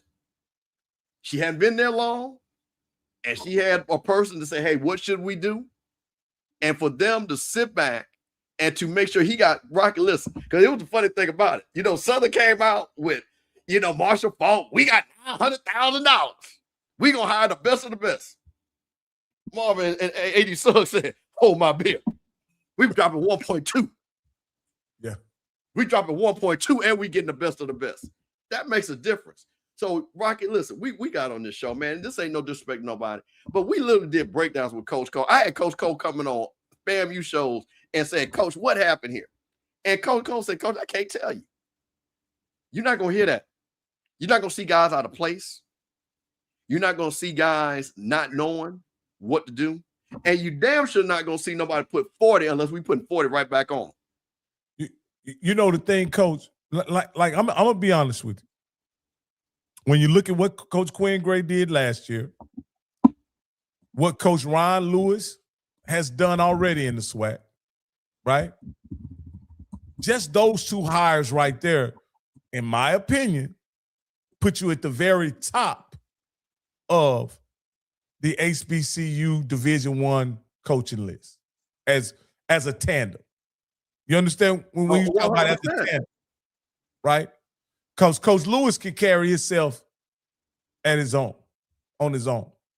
But when you put that tandem together and look at what, because here's the deal, Coach. We don't have to speculate on whether or not Coach Gray can coach. You know why we don't have to speculate that? Because the last two coaches that won the leagues, one of them won the SWAC, the other won the national championship. won the national championship and has won back-to-back MEAC titles. So we don't have to question that league and what is in that league, do we? No, you don't. And not only do you don't have to question it, to your point, the resume speaks for itself. And when you're looking at the people, man, and listen to the names that you're naming, a Chennis Berry, a Tremaine, who we've interviewed, and we're going to have Chennis Berry coming on in the next couple of weeks, which I'm super excited about. But we've had the ability to talk to these guys. And the one thing that is consistent is that we're going to coach to a standard. The players are going to be in the standard, and there will be no excuses made. So when Coach says Atlanta, you know what that means? And I'll say this, Coach has, but what that means to me is I'm not going to make no excuse. The goal is the goal. I'm not going to sit back and say we only have what we have, because we do only have what we have. This is the first recruit cycle. But Coach said, I'm going to coach these players. And shout out to Kennard Wilcher, which is amazing, because that was some thing that for him to be on that academic highlight shows that Coach Gray has put that focus. Because, again, that's been one of the things. Like I say, FAMU food, FAMU APR, FAMU ain't got this, FAMU quoting things that they don't need to be quoting. Rocky, ain't heard none of that. When you got people, those young men that are working hard in the classroom, guess what? You ain't gonna have no problem with no APR. Then what's it gonna be the joke then? Ain't gonna be no joke. Oh, fam, you ain't got no money to do this. That. Oh, wait a minute, fam, you just raised them $500,000, about to go get $1 million. They ain't laughing no more. And I tell you one thing, when that coach's call come around on the SWAC and everybody was making their little jokes, they was ready. Guess what's gonna be mighty quiet. Because it's quiet now, Rocky. They ain't making their jokes no more. Boy, they was ready to go. They had all types of memes and stuff. Ain't no memes on Coach Gray. So let me ask you this here. And I'll ask matter of fact, I got the phone lines open. So if you want to call, you need to make a call quick. But I want to, in the chat, I want you to answer, I want you guys to answer this question. Because I think it's a very interesting question. You guys you set in for the interview, right? There's 12 coaches in the SWAC. From this interview and Coach Quinn's resume, is he in the top half or the bottom half of those coaches? I don't even know why you even asked that question. I don't even know why I think it's a fair coach. Come on, now, Mr. Campbell. We got Tremaine, we got TC, we got Coach Robinson. You know, Coach Shade has some accolades, even though he had a rough season last year, right? You got the top 12 teams, so there's 6. He will have to be in the top 6 and be in the top half. Yeah, I get it. So I'm telling you, we've got one coach that won a national championship, so you're going to put TC Taylor in. Yeah. You got another coach that won the actual SWAC, was Tremaine Jackson. You got Eddie Robinson, who's shown consistency. That's 3. After that, Coach Quinn, again, playing in the same league as Coach Quinn, Coach Shade has beat Coach Quinn. Yes. So I mean, you can speak to that if you want to. And I said top 6. Listen, let me say what I do like. Let me say this. I'm gonna flip it another way. I like the depth of the coaching is getting better. Let's talk. Mickey Joseph just got re-signed in Grambling. You talked about Sam Shade. You saw what Coach Woody is building down there at Bethune-Cookman. So all of a sudden, you got Marshall Falk coming to Southern that people think high up. What I'm starting to see, so I'll flip it, is the depth of coach is gotten better since you gotten here. Because remember, everybody was gone after what year? Well, I'll say that there was tremendous turnover since I arrived, Coach. I done quit counting coaches. So right. You might as well forget. But what I'm looking at is, so I think we got to look at put some respect on Coach Mickey Joseph's name. Exactly. At the end of the day, he's beaten Jackson State twice and nobody's done that since I've been here. Nobody's beat Jackson State twice since I've been here. Tell me who has beat Jackson State twice. The only people that have beaten Jackson State has been us, Alabama State, and Alcorn, and Grambling. Who's beat them twice is what I asked. No, nobody. That's right. No, not since the Dion era. As we use the Dion era, you're absolutely right. You're absolutely right. So this is here's what my man say. Rocky, can you do this with a straight face? Of course. The facts are the facts. When you may not think very much of Coach Mickey Joseph and what he's done at Grambling, but you look at those 2 wins that he's beaten Jackson State. He's literally done something that Tremaine Jackson ain't done because he's only been here 1 year. You understand? He's literally done something that Chennis Berry hadn't done. Chennis Berry had 2 chances and missed on both of them at Jackson State, if I'm not mistaken, right? No, one time. He's only played them once. Played them No, once. no. Didn't he play him? Oh no, that was Buddy that Pugh was Coach Pugh last year. Yeah, that was Coach Pugh. My correct. Well, what I'm saying is beating Jackson State ain't no easy thing to do. Absolutely not. And that's why I'm saying, and that's why I always start with TC Taylor's name first, and who and what he's done. And like I say, the thing about, and man, listen, the bottom line is this, to your point. That road that they get ready to go on that march is filled with people that can beat you. And I tell you what, and Coach said it, I think Coach even alluded to it, that folks now all of a sudden got confidence that they can beat FAMU. And Coach, you can see, wait a minute now. Like Coach said, and no disrespect to Eddie Robinson, but we hadn't lost to Alabama State. We had beat them every year. Then we get blown out. Jackson State, everyone, like I said, that Dion, when we had it. But those games have been classics. You know what I'm saying? Big, hard-fought games between Jackson State and FAMU. We lose to Bethune-Cookman. We lose to Valley twice. Valley has a 2-game winning streak on us. Let me ask you this, Steve, as a Rattler, and then we'll and this is probably the last question I'll have about your Coach Quinn's predecessor. Are you going to look at Coach Cozy's tenure as a bump in the road or a setback? Listen, man, I'm going to say this, and this is what I will say about Coach Cozy. I think Coach, when he got hired, I think at the way it was all laid out. But see, this goes back to the FAMU foolishness, right? It was every day was FAMU fools. He got caught up in it. He was the person that was next man up because of all the different things swirling. We're not going to go who should have been hired, why did not. Coach Cozy did the best he could do. He did. He tried. He's a good guy. I like Coach Cozy. But once again, there are certain jobs, to your point, because I'll tell you this, you said FAMU coaching correlates to championships and non-coaching. Well, that's any program I would tell you. There ain't a program that's not great, don't have great coaches. It is very rare that I've seen a program that is historically great, traditional.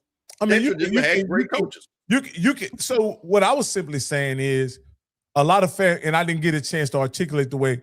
If you talk to FAMUans, you would think that winning in football is a birthright when you talk to FAMUans, but it's really trended with those legendary coaches you've had. But every program, Alabama is not Alabama without Bear Bryant and Nick Saban.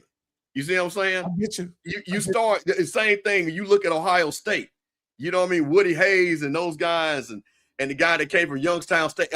Coaching always, like you said, you can't win championships without coaching. I'm gonna tell you, the only sport that you can kind of do that on, and that's only at a college level, is basketball, because you can have a guy literally win 6 games for you, and you don't have to be the greatest head basketball coach. You can be a good one. But I'm talking, you can literally have one guy. University of Michigan did it with Glenn Rice.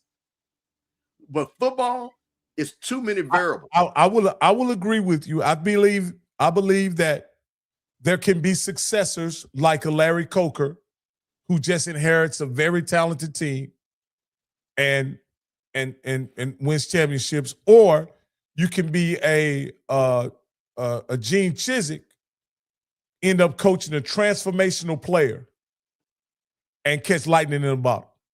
You know what I mean? Exactly. So I believe those are 2 examples. But even, and this is my point, even at those schools, they are, for the most part, I'll say Auburn has been a football powerhouse in the past. Maybe not a championship program, but definitely a football powerhouse. And we know what Miami was prior to Larry Coker and Butch Davis being there. They were a perennial championship program under Snellenberger, Jimmy Johnson, and Erickson. So they had a pedigree already, is what I'm saying. It usually, those programs can kind of talk about being championship programs outside of legendary coaches, in my opinion. But there's not, to your point, there's not many instances where championships are won at the college level without legendary coaches. Well, that's the reason why you have people from Jackson State. And again, Rocky, you're a perfect example. You came on the Deion wave, right? Yes. You didn't know anything about Jackson State. You saw Deion. But that's why Jackson State people were like, bro, we already been like this. And with everything we got, we can be like that. Guess what? They back like that. And they're going to be like that for a long time, as long as TC Taylor's there. Because Jackson State is built to win. They've always been like that. Jackson State has never not been good. Overall. Yep. Same thing with Grambling. Why do you think them Grambling people? Grambling people, they don't care. This is the G. Grambling been good forever. So when Jackson State got this powerhouse team, Grambling was not sitting back, oh, we're going to lose to them. That's not how Grambling folks think. Because Grambling said, we the one got the winning record against all these jokers in the SWAC. Other than Southern now, because I think Southern had caught them. But my point of it is, when you're part of these legendary HBCU programs, South Carolina State, they didn't blink when they lost to Jackson State. They expect to get right back there next year, which they did. And they told they was going to get right back there. And they won. But now what I do like is a person like Tremaine Jackson who went to Prairie View. Now, see, this is where your thing comes in, your analogy. Who has no tradition, who has been basically a bottom basement team. They've recently had an up and down. But people, listen, we're not going to play this game. Prairie View, unfortunately, right ahead of Valley, right ahead of UAPB over the last 50 years. Okay? But you bring a transformative coach with that talent base, then guess what? As long as Tremaine Jackson is there, Prairie View's going to be good. And then, can you build it with the next guy? If Tremaine leaves, can you build off of that? But it's the same thing with what I told Coach, and you heard Coach say it. And I know it. As you know, I teased about the state of Miami. You heard he said, I-75, that's FAMU country. All the way to Atlanta, they take you all the way to Florida, get you all the way down to Miami. And down I-95. You get them guys, bro. You get them fast dudes. We're going to be in any football game. And you saw the speed because you saw even our long distance runners who run your ass down. Boy, we in Florida, boy. So that's what I'm saying, man. It's the thing about it. What I'm excited and what and what's so great about this show, man, we got to, first of all, shout out to everybody that stayed up to watch this. But this is what's so great. Rocky, appreciate you putting it together, you know what I mean, and stuff like that. Because I know you were just transitioning, moving into a new house. Congratulations to you. But this is why this show is so important. Because coaches like Coach Gray get to come on and don't have to be rushed. We ask the question that people want to hear. And then you get a lot of information that now, the spring game, his coaching staff, his coaching philosophy, fundraising. Man, you're not going to get that at other interviews. You're not going to get that. So shout out to you with the, great questions and things like that.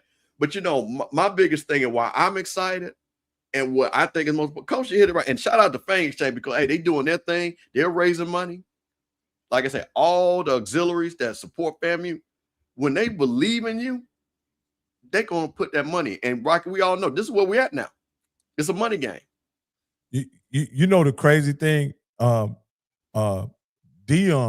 when he came in, he was able to bring in tremendous talent into the SWAC. But what I've come to understand about college football is probably what we've known in our entire lifetime, Steve. That college football is not about players. It's about coaches. We pay attention to the recruiting. We pay attention to the talent. We remember the stars. But winning championship at the college level is about coaching. It's coaching. I mean, you've seen it all the time. Like you down there in Texas, what can't university look? I'm gonna use one better. Texas A&M has been one of the best team money can buy over the last since when Kevin was there, 40 years. What Texas A&M ever won? Never. Since integration, they've never won a national championship, and they have spent every dime that they've had. They've probably won since in my lifetime. They may have won. I know one Big 12 championship when Sir Parker caught that last minute second touchdown. Kevin won 2 back-to-back with the guy that replaced Jackie Sherrill. Oh, R.C. Slocum. R.C. Slocum. They won 2. him. So it's Quinn been Gray. 3 in the last 56 years. Thank you. And that's conference championships. That's not it. national championships. National championships. Look at all the money they had there. Miami come down there and smoke them boys. Yeah. That's what I'm saying, man. This mentality, and this is why I'm excited about what Coach talked about. When you play at FAMU, and man, every state, and listen, man, if you from Louisiana, man, you know how them boys from Louisiana roll. They roll a certain way. That's why Grambling, Southern. Hey, man, if you from Mississippi and you go up there over there 1400 Lynch Street, you move a certain way. But if you come to FAMU and you a Florida cat, because let me tell you something about Florida cats. And I went to school with them. They went to school with all those guys at Florida State, Miami. And I was in the dorm with them boys. You know what them boys said? Steve, you from Mississippi. I was better than that mofo. I can outrun him right now. That's their mentality. Now, I'm not saying it's right or wrong. I'm telling you what I know. So these guys play high school against these guys. So you get them up to FAMU, they still got that mentality. Like, what? I'm at FAMU because I want to be, or end up there, or the best, whatever the situation is. But that same mentality of playing best on best, man, you can't get nothing like that down there. And you know, one thing I think Coach Gray, and then, you know, we can wrap this up, but one thing I mentioned is Coach Gray mentioned NIL, but to me, he mentioned NIL in a very ethical way, meaning that, hey, these players need things, right? And we should be able to provide them with things. But at no point did he mention, he tried to insinuate that he was going to try to go out here and buy victories. You know what I mean? And I think that's the cool thing about, even though I questioned it when Coach Jackson was talking about it, you know, when he came in, like he wasn't going to use money as a ploy to bring players in. He wanted players who wanted to play and wanted to win. And it seems like Coach Gray is going to have a similar outlook, understanding that players need things, and he wants to provide resources to players. And again, y'all know, anybody who watches this broadcast know that I want players to get their coin, right? But there are other things in college that are more important or just as important to money.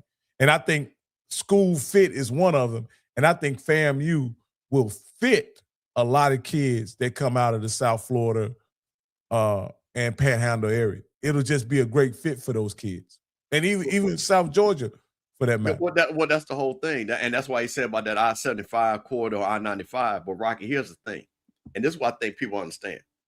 What we had, 10,000 kids in the portal?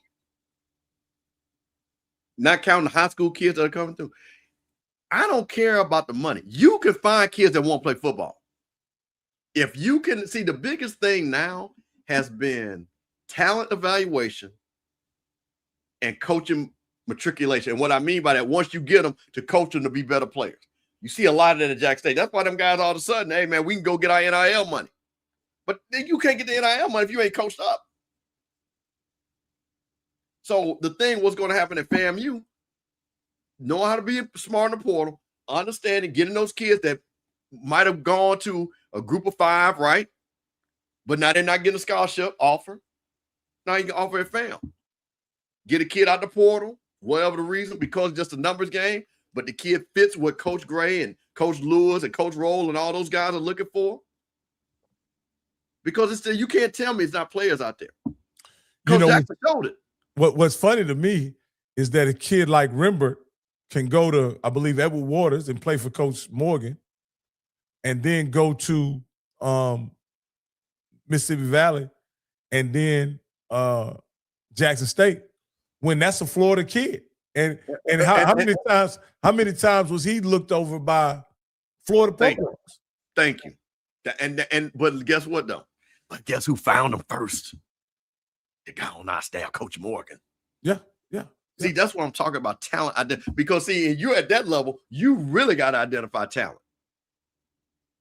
Because you got to get kids that play, because you get them on partials. They got to be academically sound. So you can see if you can get an academic. And Coach Cole talks about it all the time. Let me get a kid that can play and also academically strong. Because then I can basically get them a full ride. But that means you got to go and not just look at, because he runs fast. You got to look at run fast and he's a good student.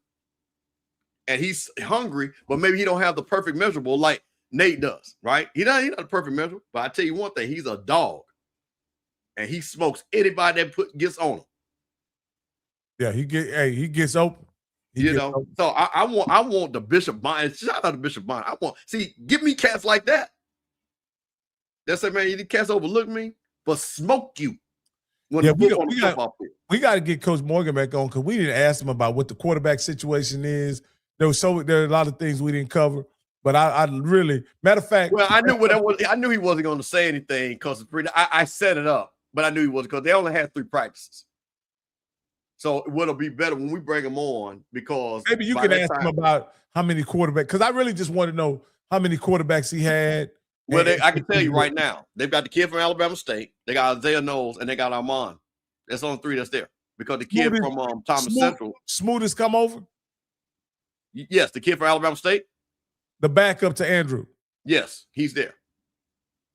Really? Yes. So there's only 3 quarterbacks there.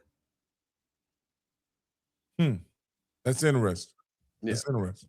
So he came, because he was already in the portal. So he just came right on in for spring, which was smart.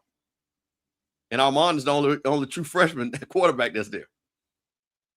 So he's gonna be able to sit and learn. And what's the kid's name? That's not the kid. Smoot. He says not Smoot. Yeah. Not Smoot. The third string kid, yeah. Right. Okay. Okay, gotcha. Yeah. Oh, you talking about the kid that started. I'm sorry. I was not paying attention to what you were saying. Yeah. But Steve, man, we can get out of here, man. Yeah, man, we done. Hey, man, we done. Hey, man, thank you. And like I say, shout out to my freshman brother, man. And I want to say something just real quick. And everybody understands this brotherhood and sisterhood of these freshman classes, that the people that you grow up with. I've known Marvin since the first day. A guy from Chicago, a guy from Jackson, Mississippi. And that's my brother. And to see us 40 years later and to see what Marvin's doing, I'm so proud of. I appreciate him coming on. Shout out to Coach Quinn Gray, because like I say, again, talk to him, develop a relationship. He's a Rattler and all the Rattlers supporting him. And man, shout out to all the Rattlers in the chat and everybody from the HBCU family that, that's watching all our shows, man, on the Off Script channel, on the Rocky Mill channel. Man, we do this for you guys. And I really appreciate it. It means a lot. And man, it's all about the positivity. And Rocky, I'm going to try to tell you something, boy. Rocky, you ain't seen the smile like this on my face and with it, right? Yeah. I'm trying to tell you. You believe. Hey, listen, I just, Rocky, before we go out of here, I just got to go out here with this one more time. This it, Rocky. This it. This it. Hey, we're going to keep it going. Coach Quinn, we keeping it all the way. Hey, Rocky, we're going to keep this number all the way to Atlanta. We're going to keep it all the way to Atlanta. So shout out to the administration and everybody else keeping it positive. Coach, I think y'all have the right people in the right spots. You guys hit it out the park with hiring Coach Angela Suggs as AD.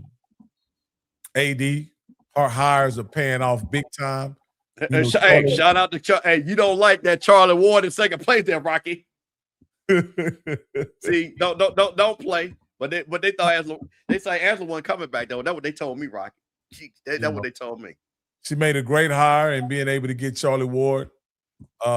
She may have made another great hire, Coach Bill. And what I'm saying is she probably was involved in the acquisition of Coach Quinn, even though she wasn't in the role of AD. 100%. She was 100%. And President Johnson, 100%.